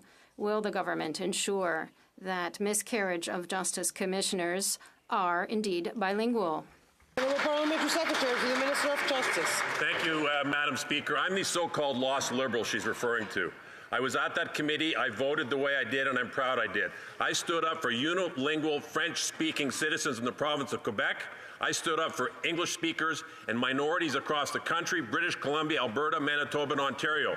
That commission is going to be bilingual in nature. It's going to be available for people in both official languages, and that's the most important thing in that bill. I think what was decided yesterday was absolutely right and stands for exactly the principle she is advancing. The Honourable Member for Salaberry-Sorois. Madam Speaker, it's terrible what we've just heard. Once again, this Parliament is devaluing francophones on the pretext of promoting diversity. Let me repeat that. French is not an obstacle to diversity. French in this country is part of its diversity, and the Francophonie is diverse. That is a very weak argument when we talk about justice, because the two official languages are equally lawful. Anyone who does not understand French is not competent to interpret law in Canada. Will the parties explain to their colleagues that, or who will explain that these make no sense? The Honourable Government House Leader. I can assure the member and all parliamentarians in the House that this government is dedicated and committed and has full respect for the Official Languages Act in all areas of federal jurisdiction, including the administration of justice, the member can be fully reassured that French is well alive as long as this government remains in power. For North Island Powell River. Speaker, toxic drug overdoses have devastated countless communities like in my riding. Campbell River just witnessed the worst year on record for toxic drug-related deaths, having the 5th highest rate of deaths in British Columbia. People need a plan and a federal government willing to act. But the Liberals drag their feet and offer up patchwork plans, while the Conservatives try to criminalize our loved ones who are struggling. Canada needs a health-based plan for harm reduction and treatment with a timeline. What's the holdup? Hear, hear. The Honourable Parliamentary Secretary. Thank you very much, Madam Speaker, and I want to thank the member opposite for the question. And we agree with the member that when it comes to issues around substance issues, addiction, we need to bring a thoughtful healthcare approach to that. And that is why we continue to work with the provinces in making sure that we're bringing in a healthcare approach to people who are facing mental health and addiction challenges so that we can look after them, unlike what the Conservative wants to do, which is to throw these people into jails and treat them not like humans, but just as criminals, which is absolutely wrong. The Honourable Member for Port Moody Coquitlam. Madam Speaker, people who took CERB in good faith are now being punished by this government. While everyday Canadians are struggling to pay for food or rent, the Liberals have decided to punish them by clawing back low-income benefits in an effort to recoup CERB money Canadians desperately needed to survive. Clawing back benefits from people who already can't make ends meet is cruel. Why are the Liberals going after families struggling to put food on the table while giving wealthy CEOs a free ride? Good question. The Honourable Parliamentary Secretary. Madam Speaker, we have been clear from the outset, if a situation of repayment arose, we would treat all cases individually and fairly. We were also clear that we would show flexibility and recover overpayments without any interest or any penalties. To prevent undue hardship, flexible repayment options are available. Individuals can establish repayment schedules based on their financial situation and their ability to pay. Madam Speaker, we will continue to take a responsible approach to ensure a fair process. Thank you. The Honourable Member for Red Deer Mountain View. After 8 years of this Liberal NDP government, farmers and consumers know that this Prime Minister is not worth the cost. Increasing the carbon tax only increases the cost of goods in stores, and for those farmers that cannot pass on the exorbitant carbon tax, it destroys their bottom line. Will the Liberals reject the Senate's amendments and restore Bill C-234 to its original state, removing the carbon tax on farmers and lowering the price of food for Canadians? The Honourable Parliamentary Secretary to the Minister of Agriculture. Thank you, Madam Speaker. The Conservatives love to talk the talk with farmers, but when it comes time for action, they're always missing inaction. Every time they were in power, they slashed the funding for farmers, something they don't like to talk about. They slashed $200 million for farmers, money that was directed to farmers. On this side of the House, we added 25% more dollars in our agreement with province, money that's going directly to farmers. And as the honourable member knows, there's a partial rebate available for the issue that he's raised. The Honourable Member for Red Deer Mountain View. Well, Madam Speaker, these ministers must do a lot more than just mouth Greta's catchphrases. Grain commodity prices have dropped 20 to 40% in the last few months. Localized drought and flooding always takes its toll, but the price drop is because prairie farmers have had one of the best yielding crops ever. But there's no more profit. Suppliers, banks, and governments are the only winners. Quadrupling the carbon tax on farmers' inputs will be devastating. Will the Liberals stop playing games and give farmers the break they need? The Honourable Parliamentary Secretary. Madam Speaker, we're not playing games, and I wish you'd stop misinforming this House. Obviously, farmers have faced droughts. We get that. We understand. Why? Because of climate change. 21% of grains in 2021 didn't make it to the market. And there's programs in place like agri-stability. I hope the member is lobbying extremely hard to the member of the official opposition to make him understand that slashing agri-stability while he was at the cabinet table was not a good issue for farmers. It was not a good policy for farmers. On this side of the House, we're supporting farmers. We're putting more money in their pockets, and we're making sure that programs, when they face droughts, are available for them. The Honourable Member for Portage Liscombe. Lisgard. Madam Speaker, it's common sense. When you tax farmers for having to dry their grain or heat their barn, you're making it much more expensive to produce the food we all eat. Jim, a poultry farmer from my riding, is paying $5,000 a month in carbon taxes to heat his barn. This Prime Minister always thinks he knows best. He thinks that food just teleports to grocery stores, that it magically appears on plates, and he even thinks he can run Jim's farm better than he can. How much more does he suggest Jim should be paying to heat his barn when it's 40 below? The Honourable Parliamentary Secretary. Madam Speaker, I'm always happy to rise to answer a question on farming, especially I'm glad the member raises supply management. Our government has supported supply management throughout its mandate. For 8 years, we have supported supply management. $4.5 billion are available for supply managed farmers. And obviously, the member raises an important question. We understand that climate change has a huge impact on the availability of land and the crops. It has a huge impact on the profitability of farmers. We just hope that the member can lobby his leader of the official opposition to make sure that he doesn't slash budgets that are available for the Honourable Member for Portage Lisgard. You know, I wish we could spread answers like that on farmers' fields so that at least they could benefit from some of that fertilizer. This NDP Liberal government is costing Canadians through high food prices, once again showing how out of touch they are. Not only did the radical Environment Minister admit to pressuring senators to gut Bill C-234, but farmers are getting another carbon tax on April 1st. After 8 years, this Prime Minister has proven that he is most certainly not worth the cost. Will the Liberals reject the Senate's amendments and completely remove the carbon tax from farmers to lower food prices for Canadians? Honourable Parliamentary Secretary. The member is an associate member of the Finance Committee. Yesterday, the Governor of the Bank of Canada appeared there, Madam Speaker, and made clear that carbon pricing is not a fundamental factor in inflation. But you know what is important, Madam Speaker? What is important is the fact that we have to get behind the idea of competition. This government has put forward a measure that would advance competition in the grocery sector, and we know why they don't support it. Their chief advisors on the side of Loblaws, that party's in the pocket of Loblaws, they're in the pocket of Walmart, it seems. Their deputy leader has been a lobbyist for them. They don't believe in competition in the grocery sector. They don't believe in Canadians, Madam Speaker. Honourable Member for Yellowhead.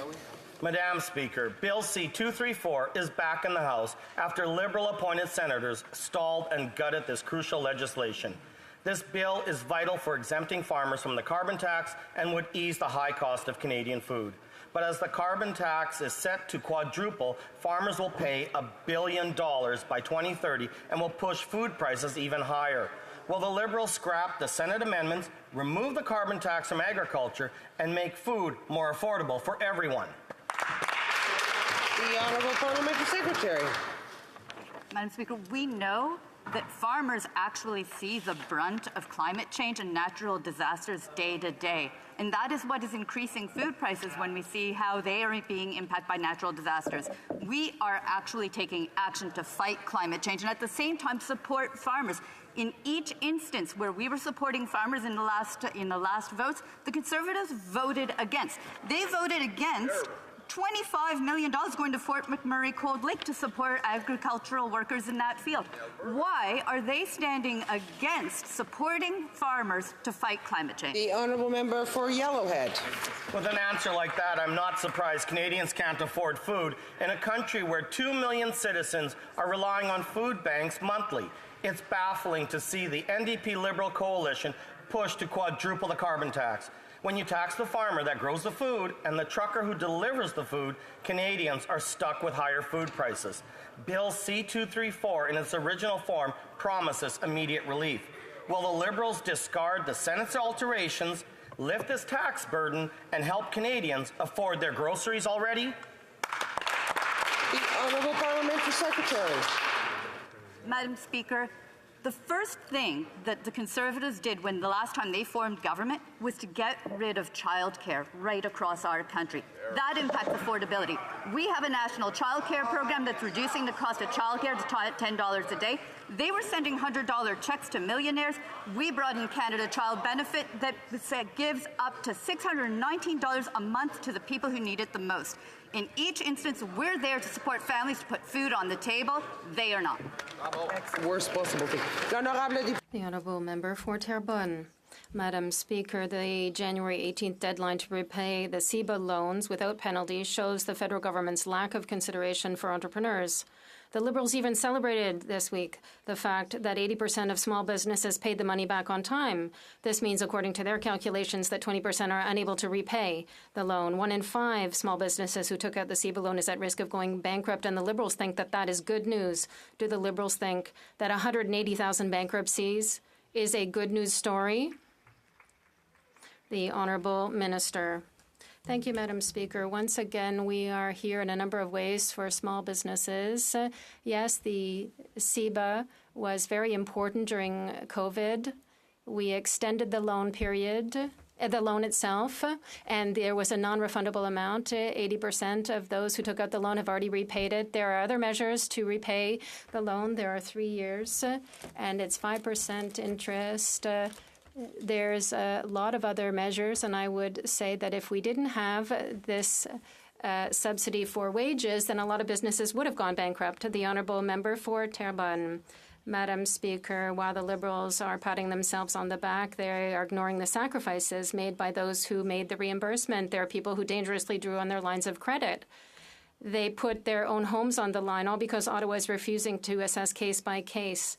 They're refusing to guarantee loans with financial institutions because they are stubbornly adding $20,000 in debt to companies already on the verge of the abyss. Would it hurt so much to show consideration and flexibility for our businesses? The Honourable Minister of National Revenue. Once again, thank you, Madam Speaker. During COVID, had we not been there with CEBA and the wage subsidy, with the rent assistance, thousands of small businesses would not have made it through the pandemic.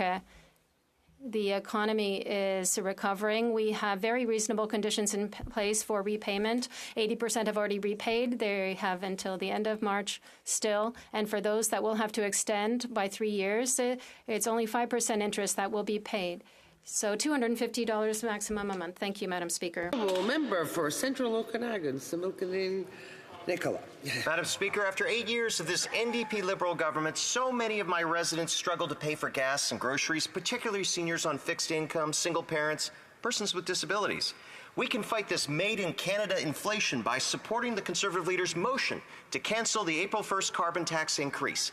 Will the Liberal and NDP caucus members vote to stop this increase to help struggling Canadians, or will the Prime Minister simply whip the ball? Here, here. The Honourable Parliamentary Secretary. Well, Madam Speaker, it seems the Conservatives have some explaining to do while they're taking acting classes, talking about the plight and affordability of Canadians. The official leader of the opposition's chief strategist is getting rich off of the backs of Loblaws as a lobbyist. And, Madam Speaker, I think we now know while the Conservatives act for their videos and clips, yet they're voting against Canadians' interests and affordability and competition for grocery prices. Madam Speaker, while they take acting classes, we're acting. The Honourable Member for Central Okanagan, Similkanin Nicola. The only one that's acting here is us on this side being responsible and saying what our constituents are feeling. Now, the Prime Minister recognized the pain his carbon tax caused and exempted home heating oil from it last fall. But this didn't occur in my home province. The BC government said that they wanted a similar exemption for home heating oil from this NDP Liberal government to their climate plan. I support the Conservative leader's common sense plan to axe the tax for all Canadians, Madam Speaker, but at very least British Columbia should be treated fairly. If BC requests it, will the Prime Minister approve their request? Here, here. The Honourable Parliamentary Secretary to the Minister of Environment. Madam Speaker, British Columbia has been a leader in fighting climate change. In fact, they brought a price on carbon pollution before the federal government did, and they have been a true partner all throughout every step. We will continue to work with the province of British Columbia to make sure that they can support Canadians.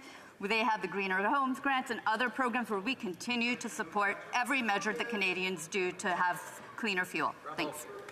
The Honourable Member for Calgary Confederation. Madam Speaker, a tax on a farmer is a tax on food. It's that simple. Canadians know rising carbon taxes make everything more expensive, and they overwhelmingly know that after 8 years, this NDP Liberal government is not worth the cost. Conservatives know a carbon tax hike on April 1st will make food even more unaffordable.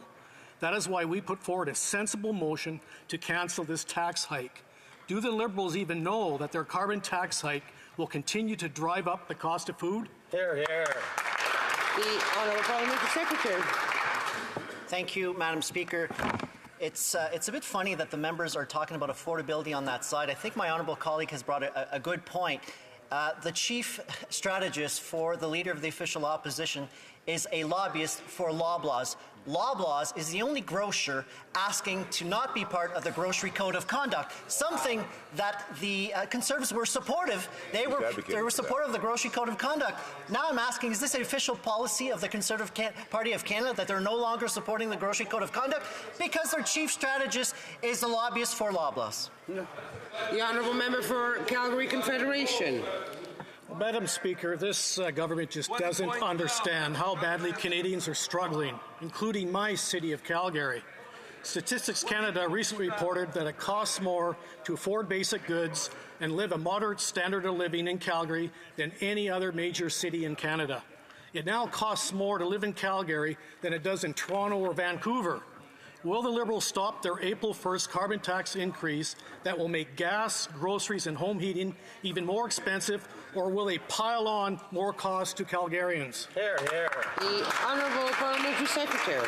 We have worked, as you know, Madam Speaker, with the City of Calgary on a range of matters, including getting more housing built through the Housing Accelerator Fund. But I find the hypocrisy in the Conservative position stunning. They continue to talk about the vulnerable, where we know what they would do if they were in office. They would cut pensions, they would cut EI. The Canada Child Benefit, it would be cut. Dental care, child care, they've never been for it, Madam Speaker. They talk about the homelessness. Be serious, Madam Speaker. They don't believe in dealing with homelessness because every time they've had a chance to vote for measures that would deal with it, they voted against it as recently as a few weeks ago. They're not serious, Madam Speaker. The Honourable Member for Edmonton Grisba.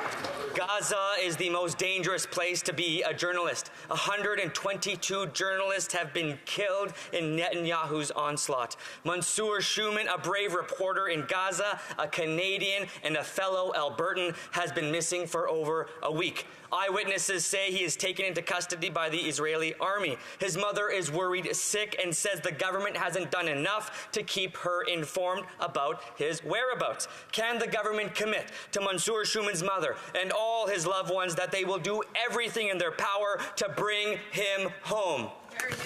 The Honourable Parliamentary Secretary to the Minister of Foreign Affairs.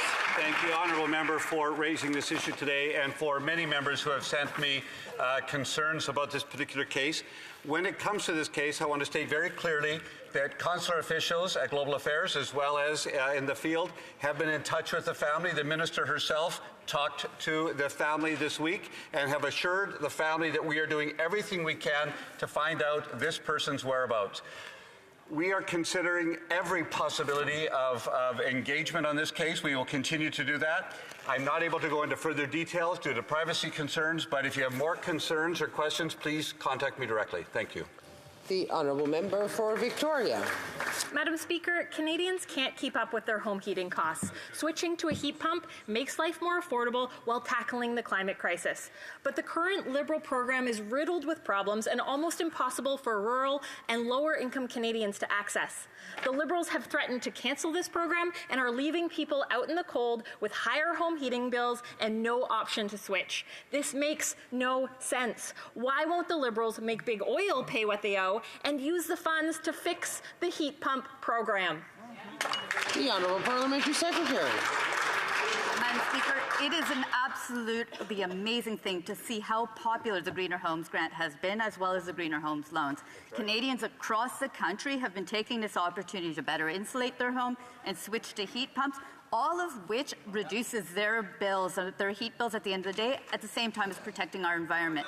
We have a continued commitment to work towards green buildings right across our country. We will be having an update soon. Please watch for it. The Honourable Member for Vaughan Woodbridge. Thank you, Madam Speaker. Madam Speaker, earlier this week I had the pleasure of joining the Ministers of Justice and Public Safety in York Region to announce $121 million in funding to combat guns, gangs and organised crime in Ontario.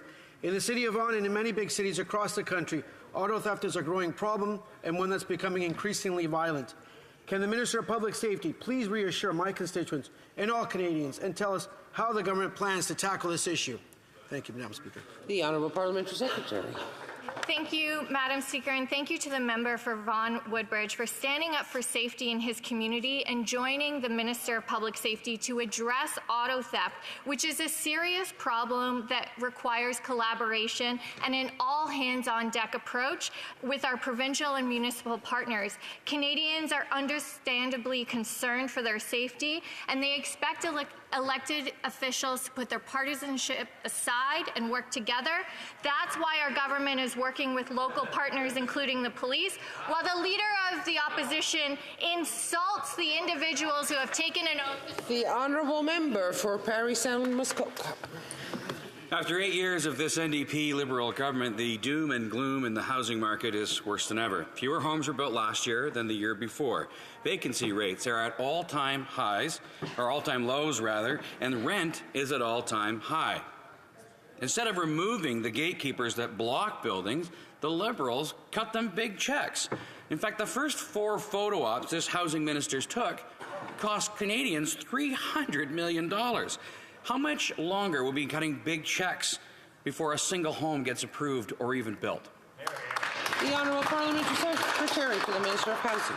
Madam Speaker, I have a good rapport with the colleague opposite. We work together on the HuMA committee, but it's hard to take him seriously in this House today when we know that recently he's voted against 99 units of housing for his own community.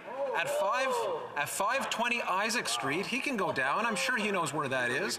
99 units of housing have been built as a result of this government's funding. And that's what the National Housing Strategy is doing across the country. We've seen 125,000 people who were very close to being homeless off the streets. 70,000 people who were homeless off the street with wraparound supports. The Honourable Member for Parry Sound Muskoka. Madam Speaker, what's hard to take serious is that parliamentary secretary, because he knows full well that these big expensive photo ops in Mississauga and Toronto, for example, more housing than ever, is getting blocked despite them. Merely weeks after the Prime Minister's $471 million photo op in Toronto, the gatekeepers there said no to new housing right next door to a new transit station. Mississauga got a big $313 million check after having blocked 17,000 units in 2023. This photo op Prime Minister is failing Canadians. He's not worth the cost. And so when will this government stop buying housing photo ops and start delivering housing? The Honourable Parliamentary Secretary. If he wants to see the results of the National Housing Strategy, again, I remind him, go down to 520 Isaac Street in his riding. He can see the results, 99 units of housing. As far as the other points raised, he's talking about the Housing Accelerator Fund. Yes, we've concluded agreements with 30 communities that will incent change, zoning change that leads to the construction of duplexes, triplexes, fourplexes, mid-rise apartments and row houses and more. That's how we get Canadians housed. That's how we bring down costs. And Madam Speaker, they want to put taxes on the construction of apartments. And in addition, they want to continue measures that will not go ahead with more housing built in this country. The Honourable Member for Montmagny-Lilley, Kamouraska Rivière-du-Loup. Madam Speaker, in the Lower St. Lawrence region, after 8 years of this government, the vacancy rate is incredibly low, and rents are skyrocketing. There are increases of up to 10%, or even more. This is very concerning. It's higher than the inflation rate, higher than the increase in wages. That means that rental households will get poorer. Why isn't this government doing something to make rents go down? The Honourable Government House Leader. Well, do you know what won't help construct new rental housing? As the member knows, their policy to bring back GST on new rental housing builds. That's their policy. It's in their bill. That's their leader's proposal. Builders are telling me that this GST change will enable thousands of new units to be built. I hope my colleague will look into that. The Honourable Member.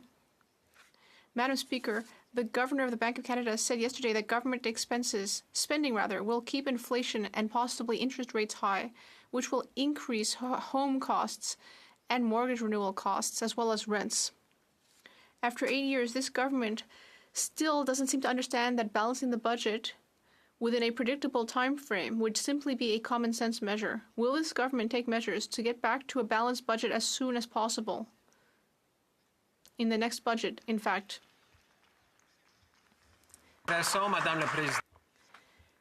Well, it's very interesting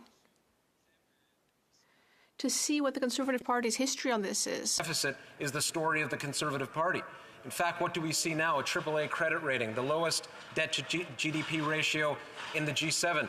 We rank third in the OECD, Madam Speaker, when it comes to attracting foreign direct investment. Deal after deal has been concluded by the Minister of Industry, including in my region of southwestern Ontario and St. Thomas specifically, and Windsor, to see electric vehicle battery plants built. That gets Canadians working. Of course, we see also a very low unemployment rate, Madam Speaker. Honorable député de Beauport. Mon Dieu. Beauport. The Honourable Member for Beauport, Côte-de-Beaupré, l'Île-d'Orléans, Charlevoix. Thank you. After 4 press conferences promising good news in January, the Minister of Fisheries has ultimately fallen way short of expectations. It's all very well to talk about opening up the rockfish fishery, but actually 60% of that will go to 30-meter ships, which actually is the only transition plan after drastically cutting shrimp quotas to a mere 3,060 tons to share with the Maritimes. That's nothing. There's no long-term vision here, neither to protect resources or the ecosystem. What will the minister do about this? Is she planning to end fishing in Quebec? Well, Madam Speaker, the situation for shrimp fishermen in the St. Lawrence is disastrous. Everyone agrees here that no one wants to fish the last shrimp. That's why, after a number of consultations, I announced a lowering of quotas for shrimp. That will enable shrimp stocks to rise again. At a time where we're facing climate change, our government will continue to offer solutions to our fishers, such as permit twinning. The Honourable Member.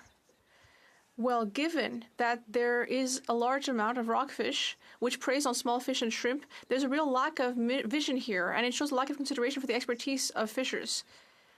Fishers expect a real transition plan.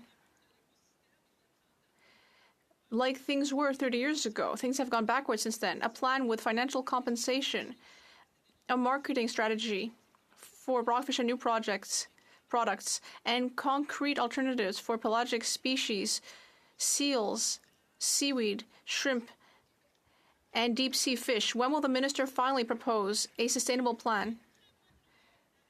The Honourable Minister. Madam Speaker, announcing the opening of the commercial rockfish fishery in 2024 after 30 years of a moratorium is great news. This is Groundhog Day all over again. And I guess that the Bloc Québécois is taking advantage of Groundhog Day to come out of its hole because, after all, for 6 months they haven't asked a single question about fisheries. The only thing that's entirely clear is that fisheries only matter to the Bloc Québécois when they can find votes at the end of their fishing line. Kelowna Lake Country. Madam Speaker, children under 18 in British Columbia can now be prescribed fentanyl. It's reported parents don't even need to be told or agree. Toxic drug overdose is now the leading cause of death for youth in British Columbia. It's also reported addiction experts have criticized protocols, citing they are deeply inadequate and do not provide a minimum age for when youth can receive recreational fentanyl. Will this NDP Liberal government put an end to their dangerous drug policy experiments, putting deadly fentanyl into the hands of... Honourable Parliamentary Secretary to the Minister of Health. Thank you, Madam Speaker. Conservatives are trying to spread fear and confusion. Here are the facts. No kids have been prescribed fentanyl in BC.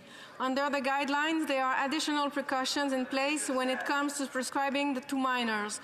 The most important relationship in managing one's health is with a healthcare provider. Harm reduction is healthcare. We are working to save lives. The honourable member for Kelowna Lake Country. Well, Madam Speaker, yesterday was absolutely shocking when first BC's top doctor said so-called safe supply is landing into street-level trafficking and ending up in the hands of children. Then the Liberal minister responsible for safe supply came to committee and doubled down on the Liberal NDP unwavering commitment to their deadly drug policy experiments. It's absolutely unbelievable. The government's addictive drugs end up in our kids' hands and the government endorses it. Will the NDP Liberal government end their deadly drug policy experiment and get the drugs out of our kids' hands? The Honourable Parliamentary Secretary. Thank you, Madam Speaker. Prescribed safe supply is a valued intervention and a necessary life-saving intervention. It helps connect to social supports and it is part of the continuum of care. We take the safety of all Canadians seriously and will continue to approach the toxic drugs and overdose crisis from both a public health and public safety perspective.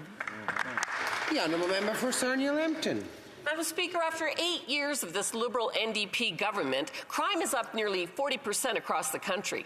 The Liberals removed jail time for car theft in Bill C-5. And since then, car theft is up 300% in Toronto and 34% overall in Canada. This Prime Minister is not worth the cost or the crime. Every 6 minutes, a car is stolen. Insurance rates have risen as much as 50% at a time when Canadians can least afford it.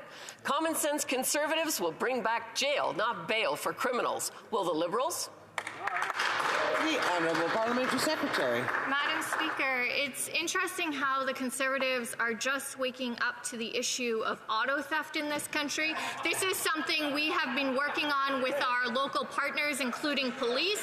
And Madam Speaker, while the Conservatives sit here and talk tough to cameras, just over 50 days ago, they actually voted against over $80 million that would go precisely to combat the issues that member is raising. Madam Speaker, they talk tough, but there's no action when it comes to actually dealing with crime in this country. Honorable Député de Saint-Léonard-Saint-Michel. The Honourable Member for Saint-Léonard-Saint-Michel.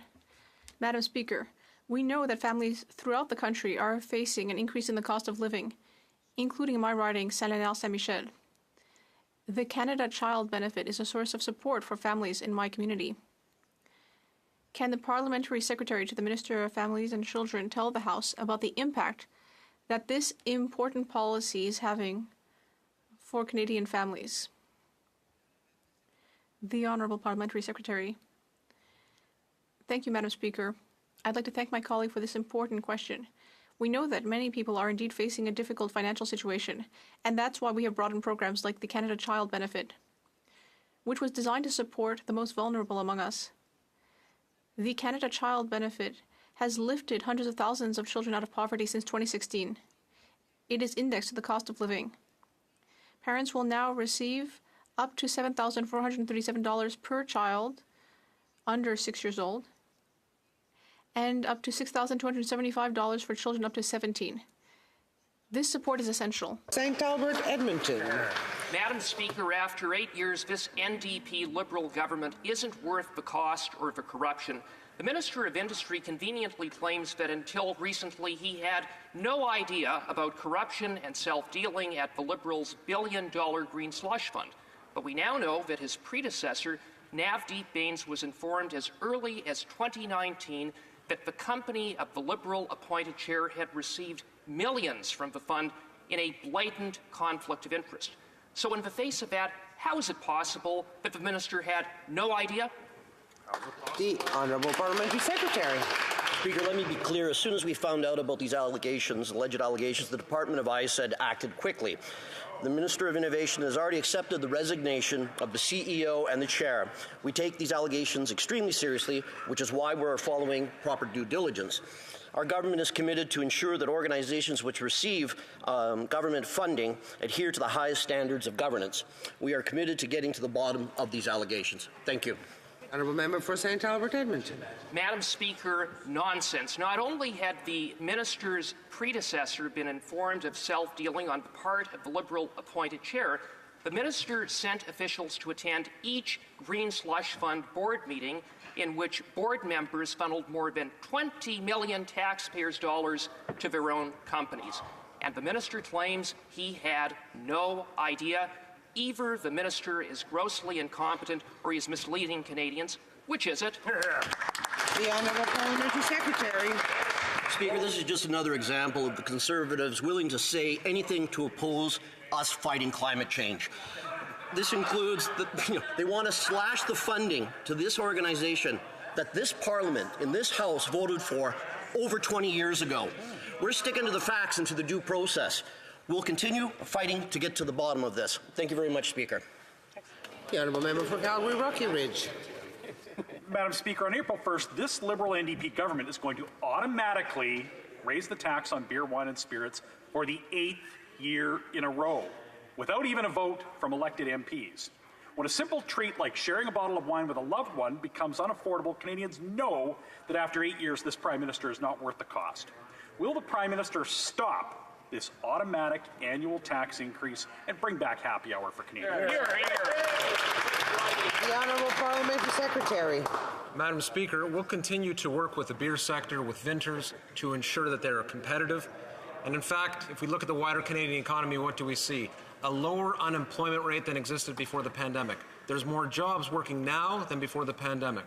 That party continues to put forward an austerity agenda that would do what? Cut pensions, cut EI, cut the Canada Child Benefit, dental care, child care, all of it.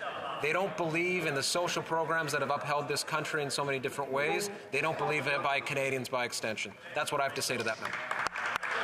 The Honourable Member for West Vancouver, Sunshine Coast, Sea to Sky Country.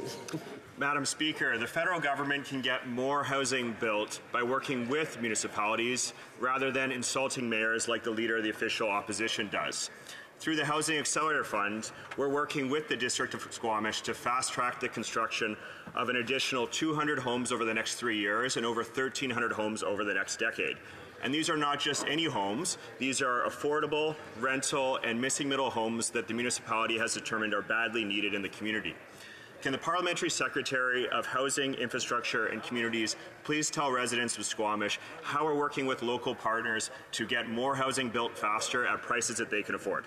The Honourable Parliamentary Secretary. I'm happy to do exactly that, Madam Speaker, but let me first say that member, his tireless advocacy led to agreements like the one completed with Squamish. And in fact, other MPs on this side have worked also to ensure outcomes through the Housing Accelerator Fund.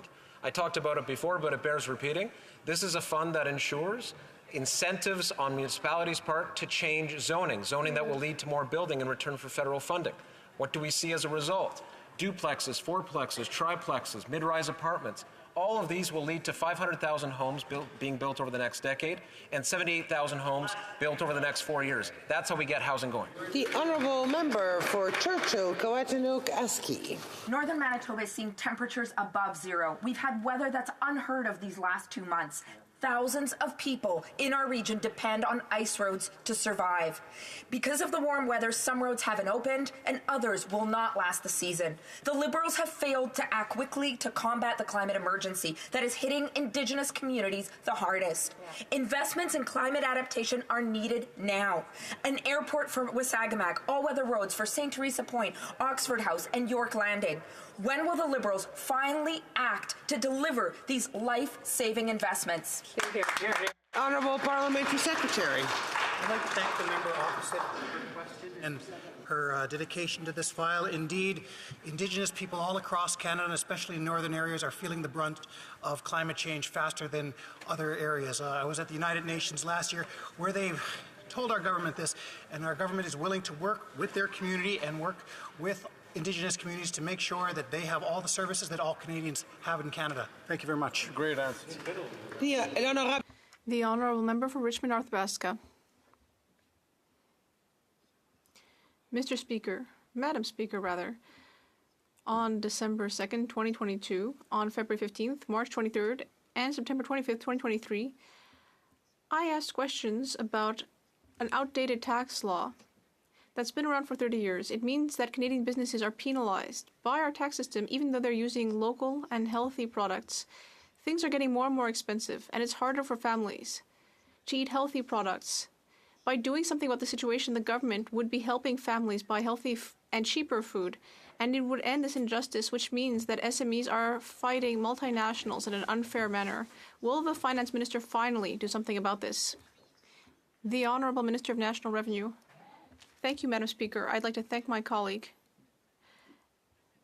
And I believe we should all work together to solve this situation. We want to support our local businesses and help them exist in a good business environment. This is a complex issue, and we can't solve it overnight, but we will continue to work with him.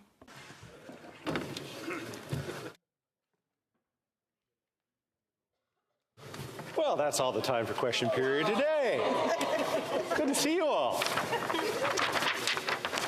Daily routine of business. Dépôt de document. Tabling of document. Dépôt de projet. Introduction of government bills. Statements by ministers. Reports from interparliamentary delegations. Presenting reports from committees. Dépôt de projet. Introduction of private members' bills. First reading of Senate public bills. Motions. Presenting petitions. Présentation de pétitions. The Honourable Member for Bow River. Thank you, Madam Speaker. Mr. Speaker, we changed. Thank you. Speaker, I rise today to present a petition on behalf of the people of Bow River, calling on the government to institute a national farmers market nutrition coupon program. The number of families who experience food insecurity increased by more than 12% since 21-22. In March of 23 alone, nearly 2 million people visited food banks. This government must act to find solutions, and this one is one of them, a national farmers market nutrition coupon program. Thank you, Mr. Speaker. Présentation de pétitions. Presenting petitions. The Honourable Member for Victoria.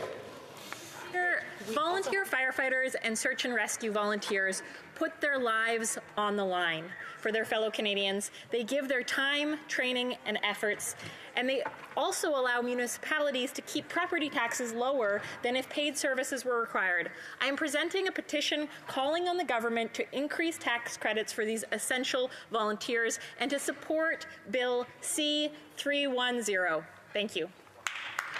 Presenting petitions, Présentation de pétitions, the Honourable Member for Winnipeg North. Thank you, Mr. Speaker. I'm tabling today a very timely petition.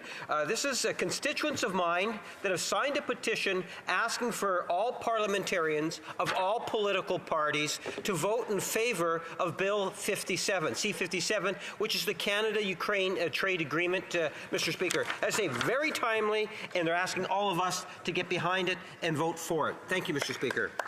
Presenting petitions, Présentation de pétitions, the Honourable Member for Bruce Grey, Owen Sound. Thank you, Mr. Speaker. I have two petitions to present today, but prior to that, I do have a point of order that I think there was a missing statement by ministers made that the great prognosticator from Bruce Grey, Owen Sound, Wyerton Willie, predicted in early spring this morning. My first petition, Mr. Speaker, is Canadians, constituents of mine that are calling for the House of Commons and the Government of Canada to reverse the law extending eligibility for MAID to people with mental illness as the sole medical condition. Second petition, Mr. Speaker, that I'm presenting is to do with online verification for access to pornography, obviously on the internet, and these petitioners are calling upon the House of Commons to adopt Bill S-210, protecting young persons from exposure to the Pornography Act. Thank you, Mr. Speaker. Presenting petitions, Présentation de pétitions, the Honourable Member for North Island Powell River. Well, thank you, Mr. Speaker. I'm today here on behalf of the amazing volunteer fighters across my riding, as well as the search and rescue folks that volunteer a considerable amount to Canada.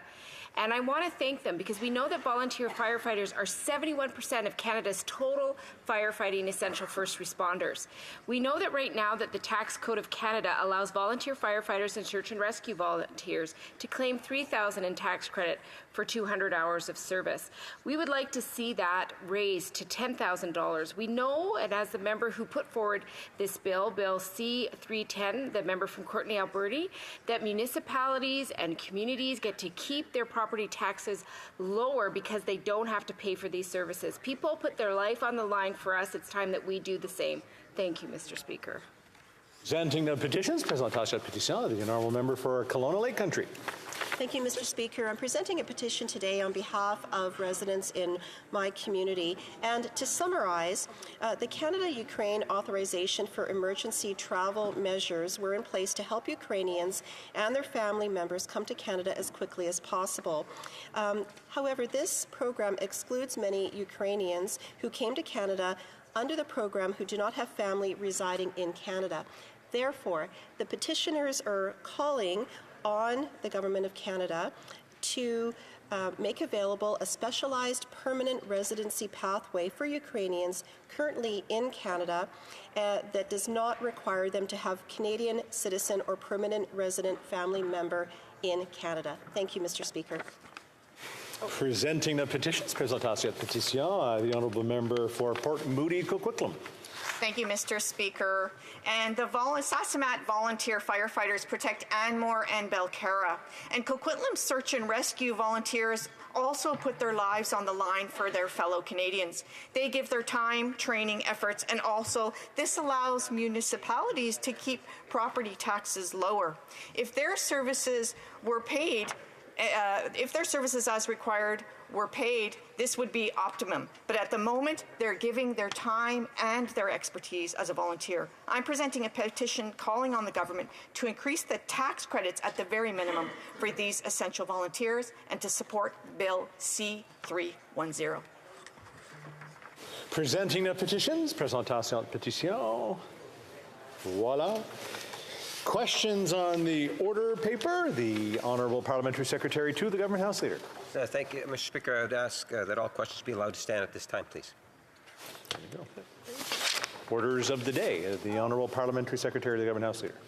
Mr. Speaker, I suspect if you were to canvass the House at this time, you might find unanimous consent to call it 1:30 so that we could begin private members' hour. Is it agreed? It being 1:30, the House will now proceed to consideration of private members' business as listed on today's order paper. Private members' business, consideration at second reading of Bill C-352, Lowering Prices for Canadians Act. Standing in the name of Mr. Singh. Therefore, resuming debate, l'honorable député. The honourable member for Saint-Michel. Today I rise to address this chamber on Bill C-352, amending the Competition Act. I think we all agree in this chamber that a stronger competition enforcement regime will be good for all Canadians. The bill proposed by the New Democratic Party, while receptive to the need for change in competition law and generally aligned with the government's overall direction to date, must, however, be examined in light of the vast amount of changes that overlap with and have already been introduced by Bills C-56 and C-59. In the case of Bill C-56, this became law in December 2023, while Bill C-59 remains under consideration by Parliament at the present time. These are government bills that implement an overhaul of the Competition Act following the extensive consultation undertaken in 2022 and in 2023. The government receives a great deal of input throughout its consultations, bolstering the knowledge gained over the years of stewardship over this law.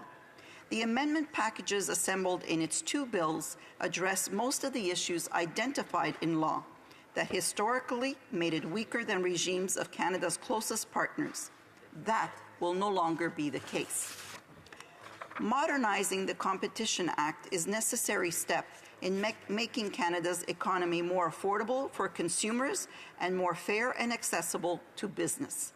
The government's extensive commitment to competition law reform, led by Bill C-56, the Affordable Housing and Groceries Act, followed by Bill C-59, the Fall Economic Statement Implementation Act 2023. Both of these bills are directed at enhancing the affordability and the competition, and together represent the most comprehensive reform package to the Competition Act in decades. They respond to the submissions of hundreds of very different stakeholders, including businesses, legal experts, academics, non-governmental organizations, and the Commissioner of Competition himself. Bill C-56 implemented a set of targeted but critical amendments, following especially from the Competition Bureau's market study on Canada's retail grocery sector.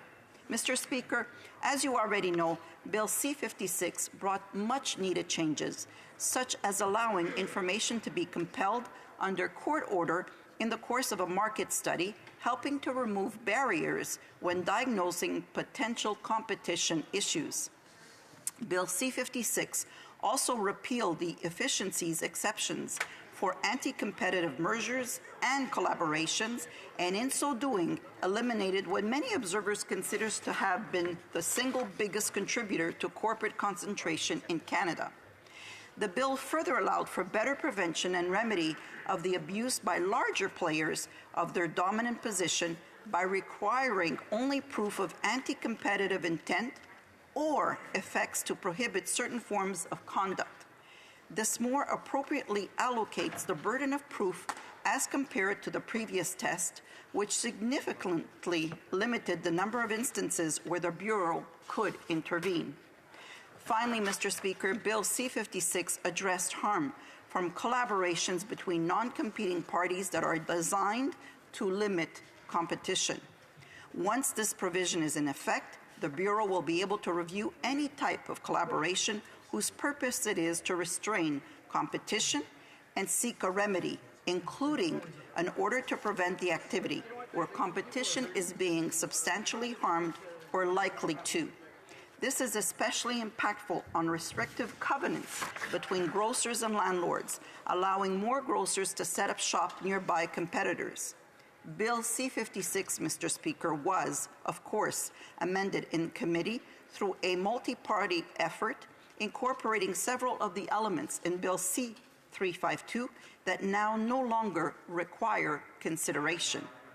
Bill C-59 represents an even more substantial overhaul in our competition enforcement regime, addressing a large variety of aspects of the Competition Act.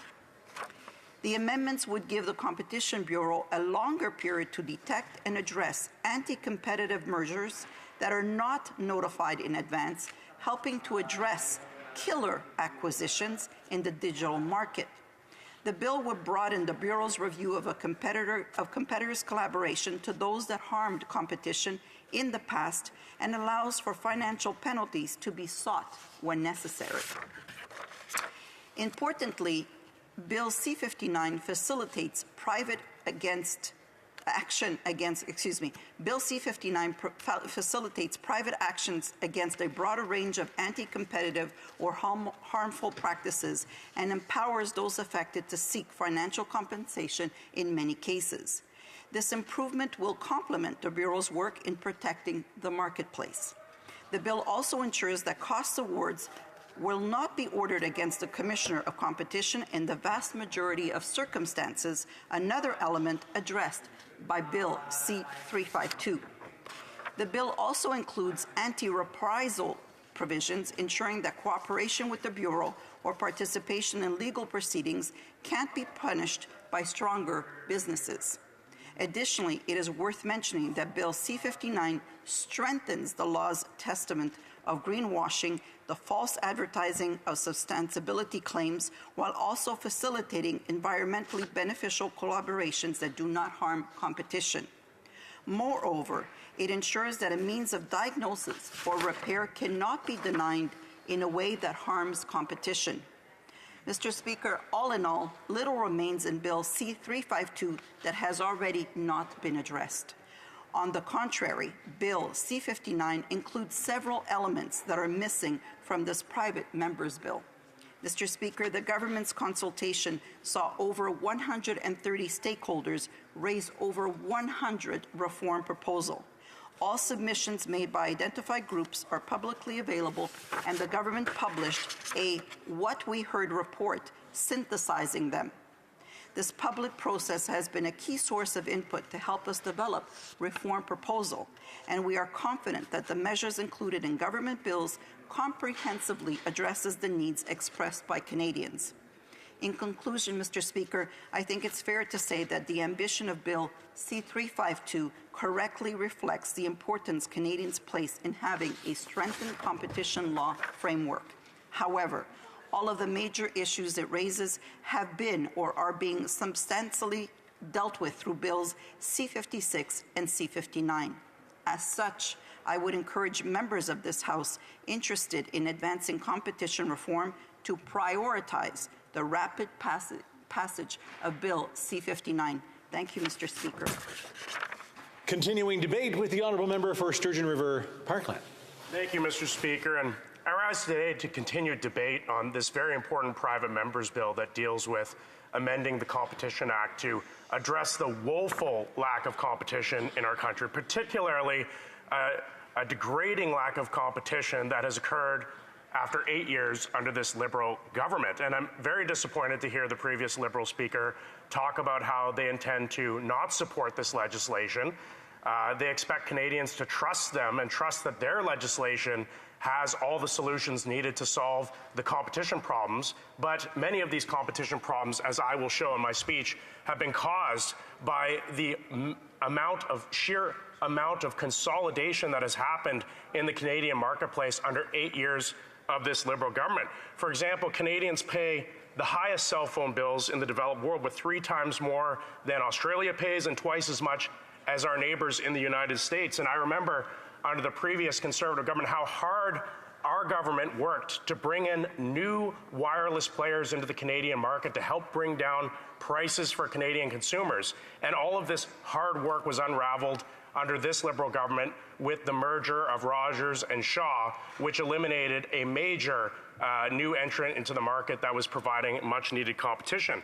You can also look at our banking sector, which is extraordinarily controlled by 6 large banking firms, and now we've seen yet another takeover in the banking sector, which has further consolidated Canadians' mortgages under a relatively few amount of very large companies. And finally, also just look at the amount of consolidation happening in our airline sector, with Canada dominated 85% by just 2 large airlines, and more mergers coming, and the government even going after some of the new players with tax bills that are threatening to take out new players out of our airline market. You know, when this Liberal government came to power nearly a decade ago, Canadians had a choice of 8 Canadian grocery chains. And now, after 8 years of this Liberal government, we're dominated by just 3 Canadian companies and 2 American multinational corporations.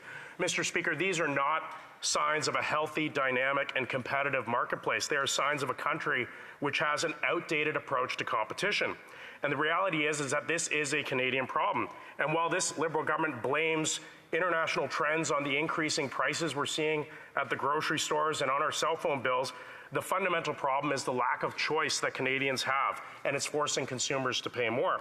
The Competition Act is in desperate need of reform, and it is rooted in a history of an industrial policy that sought to protect large Canadian companies from foreign competition, but it does nothing to promote competition domestically.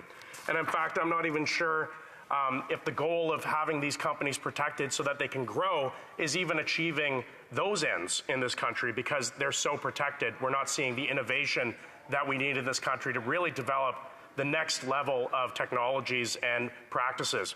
Canada's weak competition laws allow a very few cartels to dominate whole industries. They shut out competitors, they drive up profits, and in this process, consumers are the obvious victims. They pay more for goods and services, and these aren't always of the best quality, and this lack of choice leaves Canadians with no other options.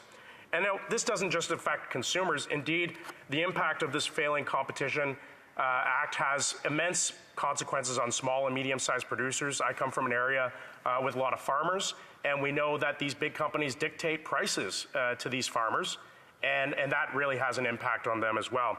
You know, my riding is also home to one of Canada's largest family-owned grocery chains, Freson Brothers, which was founded in 1955. And Freson Brothers, I'm very proud that they're in my riding. They have a number of locations across Alberta. I believe they're the largest grocery store chain that isn't part of the major grocery store chains in Canada. They're really known for their high-quality products. They have excellent butcher shops. They have their own brand of sourdough, which is actually listed in one of the museums for bread across the world. I believe it's in Belgium, and they've developed a made-in-Alberta sourdough bread. We're very proud of that. You can walk into any Freson Brothers location in Alberta, and you'll immediately sense the high standard of care and quality that they put into all their products. And this is a great example of a made-in-Canada business that promotes excellence and craftsmanship in their field. Now, sadly, many smaller companies like Friesen Brothers face immense hurdles to participate in the market. This high concentration of control amongst the very large companies has entrenched players that have become price setters in the market. When the Loblaws and the Walmarts of the world dictate what the prices will be for the products on the shelves, it's the smaller players that end up holding the bag and paying higher prices. Take Coca-Cola, for example. Loblaws controls 62% of the Canadian market for Coca-Cola. That means that Loblaws effectively determines what the price is, not only for consumers, but for what all the other smaller players and distributors are paying as well. Now, how can smaller companies compete with these tactics? The answer is they can't. If you walk in any grocery store aisle, you can be sure that the price that smaller grocery stores pay for items like soda and other products is higher than that paid by the major players. It's a huge competitive edge. And while it may save consumers a couple of cents at the stores, it comes at the cost of eliminating real competition that would create long-term better prices for consumers. Now, I'd ask my colleagues in the government what happened to their concerns over the middle class and those working hard to join them. After 8 years of their reckless spending and fiscal incompetence, we know that for a fact that hardworking Canadians are worse off. They're taxed more than ever, and they're paying more for these basic goods and services that they need to live their lives. Now, it's Roger, for example, the cost of, and as we've seen, Canada's weak competition laws continue to serve the interests of these large established players to the detriment of new players. Now, I want to talk about one very specific aspect of the competition rules that I don't think has been talked about enough. And one of those aspects is the term of restrictive covenants in real estate development. And what is a restrictive covenant, you may ask? Well, I'll tell you, it's when a developer buys land intending to build a grocery store and other businesses, a strip mall, for example, and they'll often be approached by one of the big players saying, we want to put our location in your area, and it's going to attract all these other ancillary businesses that want to be involved. So attracting a big store like a Walmart is a big draw for a lot of small businesses who want to build in these big parking lots and in these well-attended locations. Now, the Walmarts and the superstores of the world don't want to enter a development if they think they're going to face competition. And so on the one hand, I think it is completely fair that a grocery store doesn't want to have another grocery store right next to them in the same parking lot, but I don't think it's fair when you have restricted covenants that say somebody can't start a small butcher shop or a small boutique bakery because there's a bakery or a butcher shop in the grocery store, and they pass these restrictive covenants that say no other business can engage in any business that the grocery store is engaged in. And so I really think what we're doing is we're sterilizing the business sectors in our communities, and it's because of these restrictive covenants. And that's really preventing a lot of small and medium-sized butchers and bakers and other businesses that compete with the grocery stores from getting into these developments and from producing their superior boutique products. And I really think this is an area of the Competition Act that we need to look at much more deeply, because I feel that it is not only giving a huge advantage to these big incumbent players, but it's also really hurting our small and medium-sized enterprises and our consumers. Now, as you can see, Mr. Speaker, our current competition laws are seriously lacking the sophistication and are a major contributor to the problem. And far from creating competition, the current regime allows for the proliferation of monopolies all across our economy. Now, the Competition Bureau has said that we need to encourage foreign companies to enter the Canadian market. Now, I'm not necessarily against foreign companies, but I'm wondering to myself why the minister is spending so much time burning up the phones, trying to bring a big foreign new player into the Canadian market when we haven't even addressed the rules and the barriers that are preventing great Canadian companies like the Friesen Brothers of the world and other companies from being able to compete in the Canadian market. Why can't we remove the barriers so that we can allow a small and medium-sized Canadian business to become a big grocery player rather than always having to go abroad to look to bring in another grocery player? Now, as the Friesen Brothers told me in a text message, they said innovation is at the heart of small and medium-sized businesses, and survival is the driver, and community is the beneficiary. Now, I would like to support this update to the law. I think there are a lot of things in here that could help, and I look forward to this passing and being studied at committee, because it's companies like Friesen Brothers and other small grocery stores and boutique bakeries and butchers that are the real fabric of our community, that make our communities so special and unique. And we need to do everything we can as parliamentarians to create a business climate that promotes Canadian innovators, promotes Canadian investment, promotes Canadian jobs, and that creates the competition that we need in this country to ensure that we have that dynamic marketplace that will provide the benefits that this country so sorely needs in this troubling economy. Thank you, Madam Speaker. Resuming debate, l'honorable député. The honourable member for Joliette. Thank you, Madam Speaker. It's important to strengthen the Competition Act, and C-352 makes proposals to that end. For example, it amends the Competition Act to increase penalties for certain anti-competitive acts. It changes as well aspects of the review for mergers, in particular how gains, inefficiencies, and market concentration are taken into account. Furthermore, it requires the Competition Tribunal to make an order dissolving a completed merger or prohibiting the merger from completion if the merger would result in an excessive combined market share. The limitation period for the review of mergers would be extended from 1 year to 3 years. Finally, it amends the Competition Tribunal Act to remove the tribunal's ability to award costs against the Crown. All good things, which is why the Bloc Québécois will support Bill C-352. That said, Madam Speaker, I would like to remind you of a specific situation, a very specific and special situation. Last fall, Bill C-56 was debated, then amended, and passed. Half of it dealt with amendments to the Competition Act. And we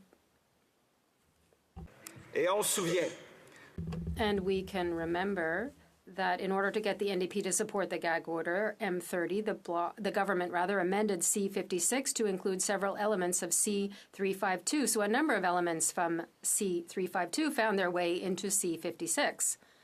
Furthermore, Madam Speaker, the big chunk of C-352 that was missing from C-56, well, I brought that to committee, and it was adopted. Remember that the committee chair had ruled the amendment inadmissible, but his decision was overturned by all the committee members, and this was not challenged in the House. So, C-352 contains some very good things, but most of it was already passed last fall. I therefore question the relevance of debating this bill again, given that its substance has already been adopted by this House. A bit, Madam Speaker, like Hemingway's Old Man and the Sea, all that remains is the carcass of the marlin, poor Santiago. So, Madam Speaker, we're going to vote in favor of this carcass and note in committee that its substance has already been adopted. Thank you, Madam Speaker. The honourable member for Portmody-Coquitlam. Thank you, Madam Speaker. And I am so happy to be standing up for Canadians today on Bill C-352. This is finally addressing the anti-competitive behaviour that's been going on in Canada for decades, supported by the Liberal governments and the Conservative governments before them. Both of those governments have been back and forth ping-ponging the government status in this country for decades, and they have done nothing about the fact that consumers have been being ripped off in the market. So I just want to say thank you to the member from Burnaby South for raising this important debate in the House of Commons to finally address the lack of competition in this country and the overpriced goods and services that Canadians need to survive. Canadians woke up this week to the news that the corporate control of their medication was a reality. Both Loblaws and Manulife potentially colluded together to limit access to life-saving medication for people in this country. Galen Weston is involved in Loblaws. We all know that. Galen Weston has been to committee many, many times about the skyrocketing price of groceries. We all know that the statement has been made that by Mr. Weston that these kind of profits are fine. There's nothing wrong with taking these kinds of profits.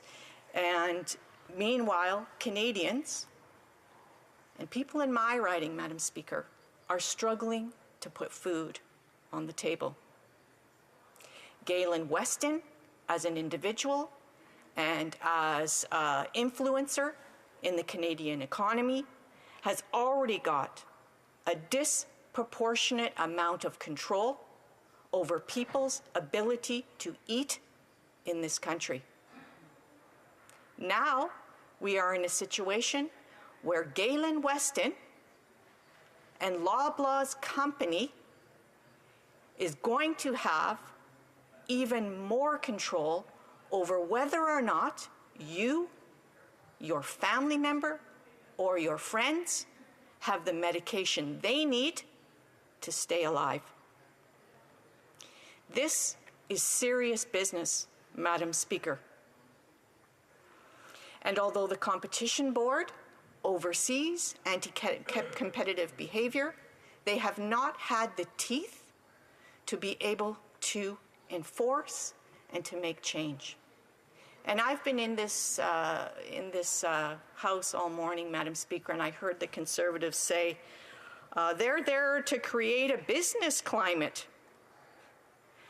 This is the moniker of the Conservatives, and this is how they've actually won elections, basically, in the past. Talking about how smart they are on the economy and how smart they are on business and how they're going to make business so great. And I can tell you that the Conservatives are complicit in the fact that you are paying too much for your groceries, you are paying too much for your cell phone bills, you are paying too much for your medication. And I could go on, Madam Speaker, because the Conservatives work for corporate and corporations, and they have no idea how to run an economy. And it bothers me as a woman standing in this chamber, Madam Speaker, as a woman that spent 25 years in the grocery industry, many of those years as a business analyst, many of those years out in the field as a salesperson, working both in Europe and in the United States and in Canada, that because I'm a woman, that my voice doesn't know what I'm talking about. Yet the Conservatives on their bench have a number of members, men, that talk down to me, speak to me like I don't know what I'm talking about, when they've never had a job outside of a fast food restaurant chain. That's right. I don't appreciate it, Madam Speaker. Canadians don't appreciate it because those members, the Conservatives now in the past and the Liberals now in the past, have been hoarding the profits that belong to Canadians through their taxes, and those Canadians should have access to medication when they need it, dental care when they need it, and also, Madam Speaker, they should have a national food program so that no child in this country goes to school hungry. And the Conservatives like to say that kids go to school hungry because their parents can't afford food. It's true, Madam Speaker. Families are having a hard time affording food. And you know why? Because they're time-starved and they're wage-starved because of the policies of 5 decades of the Conservatives and the Liberals. I know amazing parents, Madam Speaker, that don't have time to be able to get their children a healthy meal in the morning and a healthy meal at lunchtime and a healthy meal in the afternoon because the capitalist-driven Conservatives and Liberals made the decision that they wanted those parents working 12, 13, 14 hours a day. And I think about nurses, Madam Speaker, and women that are working in the care economy, women that are working in long-term care home. immigrants that are coming to this country to work in families, Madam Speaker, in people's homes, that are being paid minimal, that don't get status for themselves or their family, and their work is precarious. If they dare speak up and talk about the terrible working conditions that they're forced into, they might get deported. It's tragic, Madam Speaker. Yet the Conservatives have the gall to stand up in this House today and say that they're creating good business climate, and that they're concerned that too many people are going to the food bank. This is legislated choice, Madam Speaker, legislated poverty that is perpetuated by the Liberals, started by the Conservatives, and continues today. And I will go to the Canada Disability Benefit. I can't believe that I'm the only one that receives daily messages from people with a disability in this country living in poverty, getting displaced by these corporate conservative decisions and these corporate liberal decisions that decided that the best thing that we could do was upzone every property in this country and give it all to the developers to build luxury condos and to stick seniors out in tents on the street. And I know the member from Edmonton-Griesbach has been talking about this for a very long time, that people are living in tents in minus 35 weather. I think about the member from Nunavut that talks about no investment in housing. People in Nunavut are sleeping in shifts in bedrooms of two-bedroom homes where 12 people live. Wow.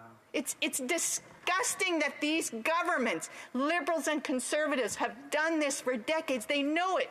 Just the Prime Minister walks down Sparks, walks down Wellington, can see that people are homeless and struggling. And what do? What do? They start to claw back people's CEBA. If you're a low-income person that needed CEBA and needed your government benefits, they've decided that they're going to claw back your government benefits now so that you can repay back your CEBA. But the corporate CEO that's not paying his fair share of taxes, that took wage subsidy and gave it to their shareholders, they're fine. So, Madam Speaker, you can see I'm a little bit upset today because I listened to the House and some of these debates today, and I even heard my Bloc colleagues say that didn't matter, this debate didn't matter. For Canadians, this debate matters. It's an antiquated law, the anti-competitive law. It hasn't been looked at. It's putting Canadians at risk. And I can tell you, Madam Speaker, that it wouldn't stand in any other country of this world that a person, one person, someone like Galen Weston, could have so much influence over what you eat, what medication you can take, and in general controls the narrative of what Liberals and Conservatives will say in this House. So today, I'm going to stand up for the NDP and say, we are there. We are there working for Canadians. No other party in this House is. Resuming debate, the Honourable Member for Nunavut. I am pleased to rise on behalf of my constituents in Nunavut. The leader of the NDP, member for Burnaby South, has tabled a particularly important bill that can have great benefits for Nunavummiut. Bill C-352, an act to amend the Competition Act and Competition Tribunal Act, is of interest to us because it is all about lowering prices. I thank him for tabling C-53 because there is too much corporate control in Ottawa. I like the way that the leader of the NDP put it. He said, I quote him, "The corporate-controlled Conservatives set up a system that continues to benefit wealthy CEOs. The big lobby Liberals continue to protect the interests of those greedy CEOs." End quote.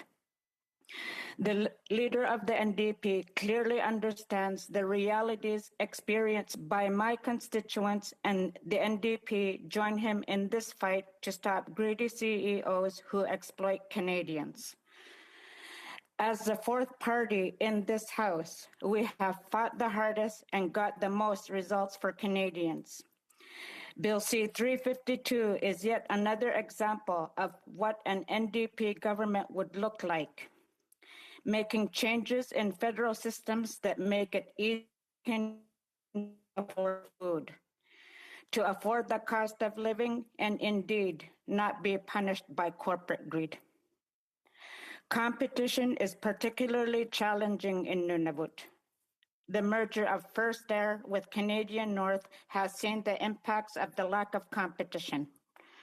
If this bill had been in place during the First Air and Canadian North merger, anti-competitive rules would have been stronger.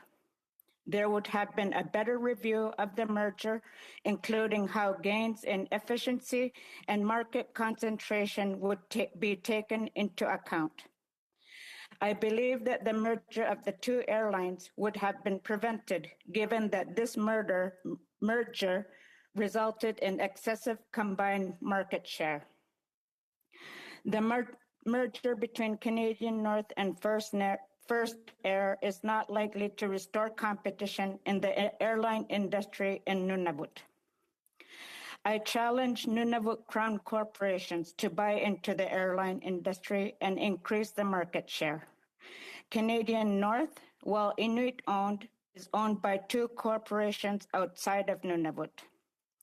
I will admit, while I appreciate the services provided by Canadian North, it is the lack of competition that allows astronomical prices, like a person from Grise Fiord in my riding going to Ottawa at the price of over $11,000.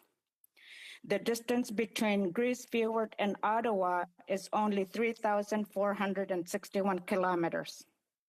For a similar distance between Ottawa and Victoria, British Columbia, the price of an airline ticket is $500. In the alternate, I challenge Air Canada and WestJet to increase the market share of the airline industry in Nunavut. The airline industry is our lifeline. The healthcare system is too lacking, resulting in multi-million dollars spent on airline tickets for my constituents to attend everything from the most basic doctor's appointments to more complicated and lengthy procedures only available south of Nunavut. A direct impact of the merger includes the cost of groceries and the cost of alleviating poverty. Recently, the Minister of Northern Affairs showed that he will cut a portion of the Nutrition North program that directly helps people to feed each other. The Minister of Northern Affairs is opting to subsidize CEOs and larger for-profit corporations by keeping that portion without review and without consideration for alleviating poverty. When the Conservatives were in power, food prices went up by 25%. What does this mean? Here are some examples of some prices that went up. Ground beef went up by 128%, coffee went up 89%, apples, and we all know the conservatives love apples, went up by 43%. When the Conservatives were in power, what went down in that same period were the taxes to corporate groceries that stores paid. That is, the Conservatives gave massive tax giveaways to the richest corporations, hurting Canadians and benefiting their rich friends. It does not have to be this way. The leader for the NDP said in introducing this bill, I quote, "That is why we are putting forward our bill. The Lowering Prices for Canadians Act, which would bring down prices for Canadians, take power away from those greedy CEOs and give it back to the working people," end quote. NDP are fighting for Canadians who are suffering the increasing cost of living allowed by this Liberal government. The Liberals and the Conservatives will show their commitment to Canadians when they vote on Bill C-352. I asked the same questions that the NDP leader asked. Quote, will they stand with their rich CEO friends, or will they stand with their working class Canadians? Will they stand with workers, families, and people who are having a hard time buying groceries? End quote. As our leader did, I too invite the Liberals and Conservatives to stop listening to their CEO friends, start listening to working Canadians, and support our bill to bring down prices for all Canadians. This bill will stop mergers which end up hurting Canadians, like the merger of Rogers and Shaw, which reduces competition, increases prices, and a means of loss of jobs. This NDP will increase penalties for consumer scams, help grocery stores by protecting them from anti-competitive tactics used by big chains. This NDP bill will give the Competition Bureau more power to crack down on abuses such as price gouging and stop mergers that reduce competition and hurt Canadians. As a result of greedy corporations making huge profits, Canadians are struggling. When we ask Canadians, they agree. They believe the number one reason driving up the cost of groceries is more money going into the pockets of rich CEOs. As the NDP leader believes, as do I believe we need more competition and not less. I believe we need more protections for consumers and not more power for CEOs. That is exactly what our bill will do. Resuming debate, the Honourable Member for North Island Powell River. Well, thank you so much, Madam Speaker, and I want to thank the two colleagues that spoke before me. I really appreciated both of their interpretations of this particular bill and the meaning that it has. So I am here today to speak on our leader's bill, Bill C-352, that talks about amending the Competition Act and the Competition Tribunal Act to increase competition and lower prices for Canadians. Now, Madam Speaker, my husband's culture is the most northern Coast Salish in Canada, and their nation is Hamathko. And one of the things that they're very clear in, and their teachings are very clear in, is that greed is actually considered a profound illness. And if a member of their community shows a lot of greed and holding on to wealth, there's a lot of work that is done to help that person not be in that place of greed. And the reason that they feel that this is an important issue is that the core value of their community is together we are stronger. That's basically the core value. So if somebody is suffering, then it is a weight upon all of us to make sure that we lift that person up and support them in the way that they need to be supported. And unfortunately, that is not the system that we see currently in Canada. I think most Canadians know the reality that the system is rigged. It is rigged to support the very, very wealthy, the 1% people of Canada.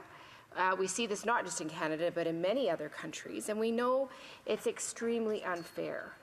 And what bothers me the most about how our system is rigged right now, and again, we've seen this in a lot of statistics that show that the wage earning of everyday Canadians continues to be stagnant, while the very, very wealthy are seeing huge increases in their wage earnings and their incomes. And so that tells us that everyday Canadians are going to continue to struggle because we have greed in this country out of control. And that's where we are. And so when we look at what's happening in our grocery stores right now, where people are really struggling to be able to afford the basic things that they need to feed their families and to be treated with dignity. And I know I bring this up a lot in this House, that I think there should be a bar of dignity in this country, and I believe that fits in with the teachings from the Hamalko people, where it's like we understand that everybody deserves dignity. So if somebody has a strength or a weakness, we find a way to celebrate what is good and strong, and we find ways to support and love through those weak moments. And we're not seeing that right now. We're seeing a lot of people who are doing everything right. They are following the rules that they think are fair, and they see themselves falling further and further behind. And it makes me think of a lot of young people who are worried about the fact that they may not be able to afford a home, they may not be able to ever have a wage, a livable wage that will give them the ability to build the things in their life that they want to build. And so as we look at this system and acknowledge it's rigged, the worst thing that we can do is say, let's just not have a system to address that. You know, I like to believe the best in people. I tend to be a fairly trusting person. I believe in the essential good in everyone.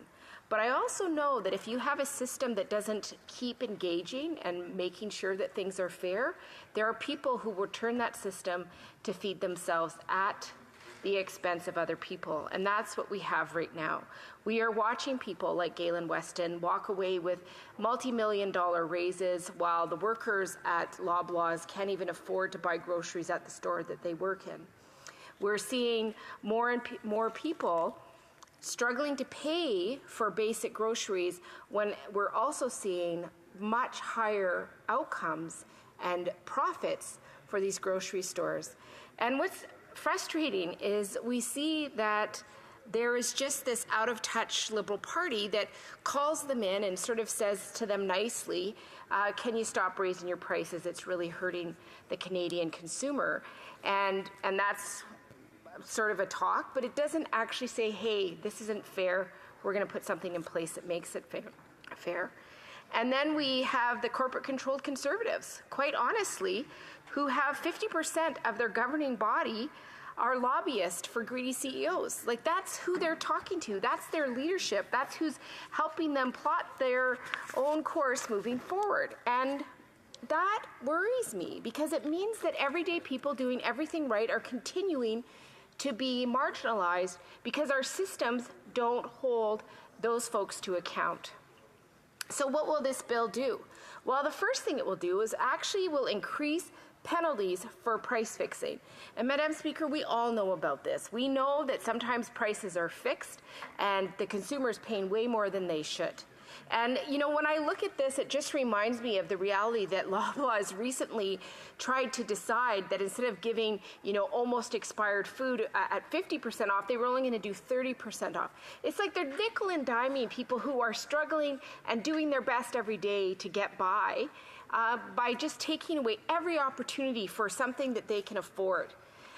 The other thing this bill does is it helps smaller grocery stores by protecting them against anti-competitive tactics from bigger players. Let's be honest. We all know this, especially people who are small businesses. When you've got a player in town that's really big corporation and they've got tons of resources, they can undermine you really easily. We need something in place that keeps that at a level playing field. And we know that a lot of big grocery stores, if you're within a certain radius of where they're providing their grocery stores, if you can do a lower price for the consumer, you're told you can't because it's anti-competitive. And so what happens? You have to raise your prices even though you could give it to somebody at a lower price. That is wrong. That is those big corporate giants coming into people who are working hard, who care about their community, or trying to make things affordable and taking away their ability to do that. So this bill will fix that. It also gives the Competition Bureau more powers to crack down on abuse like price gouging consumers. This is a real thing. Now, the Conservatives will tell you that it's all just about the carbon tax. You know, when you look at the stats, and I will get to that a little bit later on, you will see the huge amount of corporate profits that we are seeing in the last little while. So even with taxes that are going up, they're still drawing in way more than they did back in 2020. That worries me, and it tells me that they are using this opportunity to mislead Canadians and tell them that they have to pay more even when they don't need to. It's because we don't have strong enough anti-competition laws in this country. And of course, the other thing it does is it will stop mergers that decrease competition and hurt Canadians. You know, we've just seen this. We saw Rogers take over Bell, and they were like, no, we promise we're not going to raise our costs. We're not going to raise our prices. What did they do? They just recently raised their prices. You know, one of the things about Canada that concerns me is we don't ever see a government, whether it be Liberal or Conservative, take on this real issue of competition and make sure that when people are getting scammed, demand that they do something about it. They're just too nice because they know where their money comes from. That's what I will say in this House. And it's shocking. So right now we have 5 companies for grocery stores: Loblaws, Sobeys, Metro, Costco, and Walmart. They dominate. There's little ones every once in a while, and I saw in BC that we've lost some of those small grocery stores who've been picked up from Sobeys. This is shocking. It means that when there's only those 5, they just talk to each other. How much do we want to get out of this area? How much do we want to get out of this area? There's no more little grocery store in the corner who's doing their best to keep the costs down. We can just wipe them out. That's what's happening in this country, and the consumer are paying, and the people that work the hardest are paying the most. If you're making $250,000 a year, you're not going to care if your grocery store's prices go up. But if you're only making $20,000, $30,000, and there's a lot of seniors living on that in this country, you're certainly going to feel it, and you're going to be making terrible, terrible decisions that no Canadian with any bar of dignity here could actually see taken. I want to remind everybody that margins generally increase by 1 to 2 percent points. That's been where it's been at. And now we're seeing huge. We know that the 3 largest grocery stores last year alone, in 2022, I should say, Loblaws, Sobeys, and Metro made more than $3.6 billion combined in profits. So while everyday Canadians are suffering, the reality is that we don't have a system that's going to be making it fair for everyday Canadians. So I hope everybody in this House supports this bill so that we can make things fair for Canadians, because they certainly deserve it when they're doing everything right. Thank you, Madam Speaker. Resume. Yeah, the honourable member the honourable person cannot speak. The honourable member for Edmonton Grisba. The United Nations claimed the federal government as outlawed and that it is the same as slavery. Edmonton Grisba. Thank you very much, Madam Speaker. I'm pleased today to rise in support of Bill C-352, which seeks to amend the Competition Act and the Competition Tribunal Act to increase competition and lower prices for Canadians. Madam Speaker, in order to do this in a way that builds confidence for Canadians, one must understand the philosophies of both the Liberal and the Conservative parties. And Canadians are going to be shocked to find that they're actually quite similar in their approach to how the market and how the needs and wants of Canadians are truly met, or not met in many cases. We know that Canadians across the country, both unionized and non-unionized labor, are falling further behind, and they're doing everything right. Some of them are having to pick up extra jobs, they're having to take a side gig while missing time with their families, while not having the chance to see their kids off to bed or being able to see them in the morning because they're just working too hard. Madam Speaker, no Canadian, no matter where they are, from coast to coast to coast, should have to work more than one full-time job in order to put a roof over their head, food on their plate, and to make sure their kids have what they need. That's the promise that New Democrats have been consistent about. We know that the material wealth and the material need of Canadians is paramount to how they participate in our democracy. Our great tradition in this place in Canada is a democratic one. A democratic one that says that each and every one of us, no matter who you are, where you live, how much you make, or who you love, has a chance to participate. That Canada is your home. As a matter of fact, Madam Speaker, Canadians from every corner of our country have died for this promise. Those who bravely fought overseas during World War II to fight the terrible and fascist regime of the Nazis, to stand up for the very basic principles that we all stand here today. Those principles say that you should be able to participate in our democracy without let or hindrance and without discrimination. However, Madam Speaker, we haven't done the work to ensure that the social rights of those individuals are met so that they can actually enjoy the democratic rights to which they are granted. How do we fulfill the social rights of Canadians? Well, it's particularly important to delineate the wants and needs of Canadians. It is an important need to ensure that we have housing, that we have food, that we have the clean water and an environment that we can actually breathe fresh air in. Madam Speaker, these aren't things that Canadians shouldn't lack of. They shouldn't have to beg for these things. They shouldn't have to work 4 jobs for these things. They should have to just work 1 and be able to get the social supports to enact their democratic rights. The Conservatives and the Liberals have an interesting philosophy when it comes to the market. They say that we should just incentivize every single billionaire out there to do the government's job of helping people.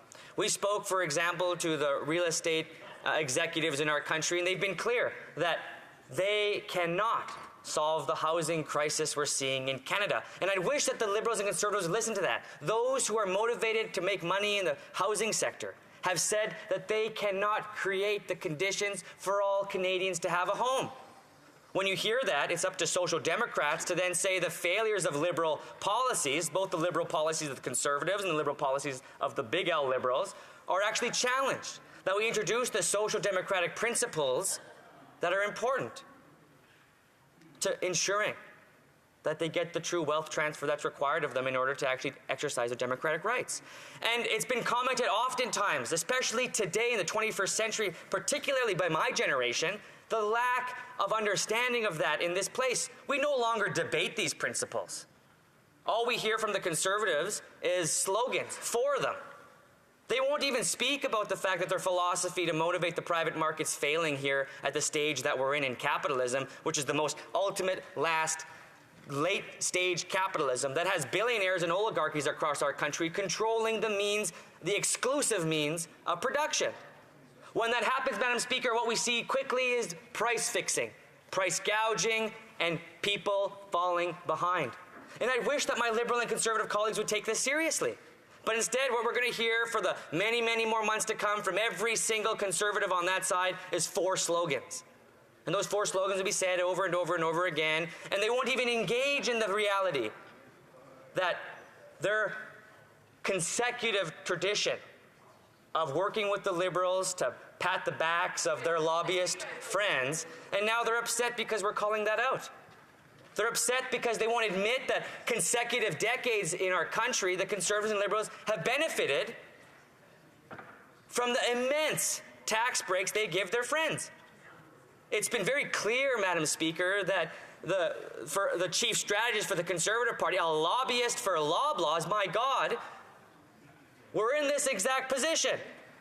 And so I'm sure that the strategic advice, Madam Speaker, from the Conservatives' chief strategist is one to not actually take into account the reality that her boss, Galen Weston, is gouging Canadians, price fixing the cost of bread. And we need more courage in this place in order to actually understand these circumstances and then bring forward good ideas, because Canadians are running out of hope, because they're not hearing solutions. They're hearing the problem. And to give credit to the Conservatives, I really do think they've done a good job outlining the concerns and feelings of Canadians. That's something we agree on. We agree that Canadians are falling behind. We agree that Canadians are being price gouged. We agree that housing is more unaffordable now more than ever. But we disagree with the solutions. We know that taking 4 cents off a $100 basket of groceries is just not going to cut it. Cutting the carbon tax is 4 cents off of a $100 basket of groceries. GST is higher than that, Madam Speaker. We are consistent in our approach that the immense record profits of these companies that are being avoided and not held accountable need to be reined in. We need to break up these oligarchies. We need to support our small and medium-sized businesses, and we need to fill the social gap that exists when we allow mega corporations to continue their never-ending and continuous appetite against working people in our country. And I invite members of both the Conservatives and Liberal Party to engage with us in this debate in a meaningful way, beyond slogans, present more solutions. Here's one of them, and we hope you support it. Thank you very much, Madam Speaker. Resuming debate. Is the House ready for the question? La question est la... The question is as follows. Mr. Singh, seconded by Ms. Barron, moved that Bill C-352, an act to amend the Competition Act and the Competition Tribunal Act, be now read a second time and referred to the Standing Committee on Industry and Technology. If a member participating in person wishes that the motion be carried or carried on division, or if a member of a recognized party participating in person, the Honourable Member for North Island Powell River. Well, thank you so much, Madam Speaker. And of course, we will be requiring a recorded division.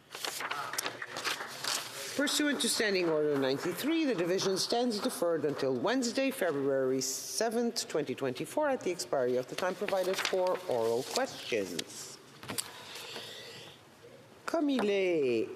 As it is 1:10 p.m., the House stands adjourned until next Monday at 11 a.m., pursuant to Standing Order 24-1.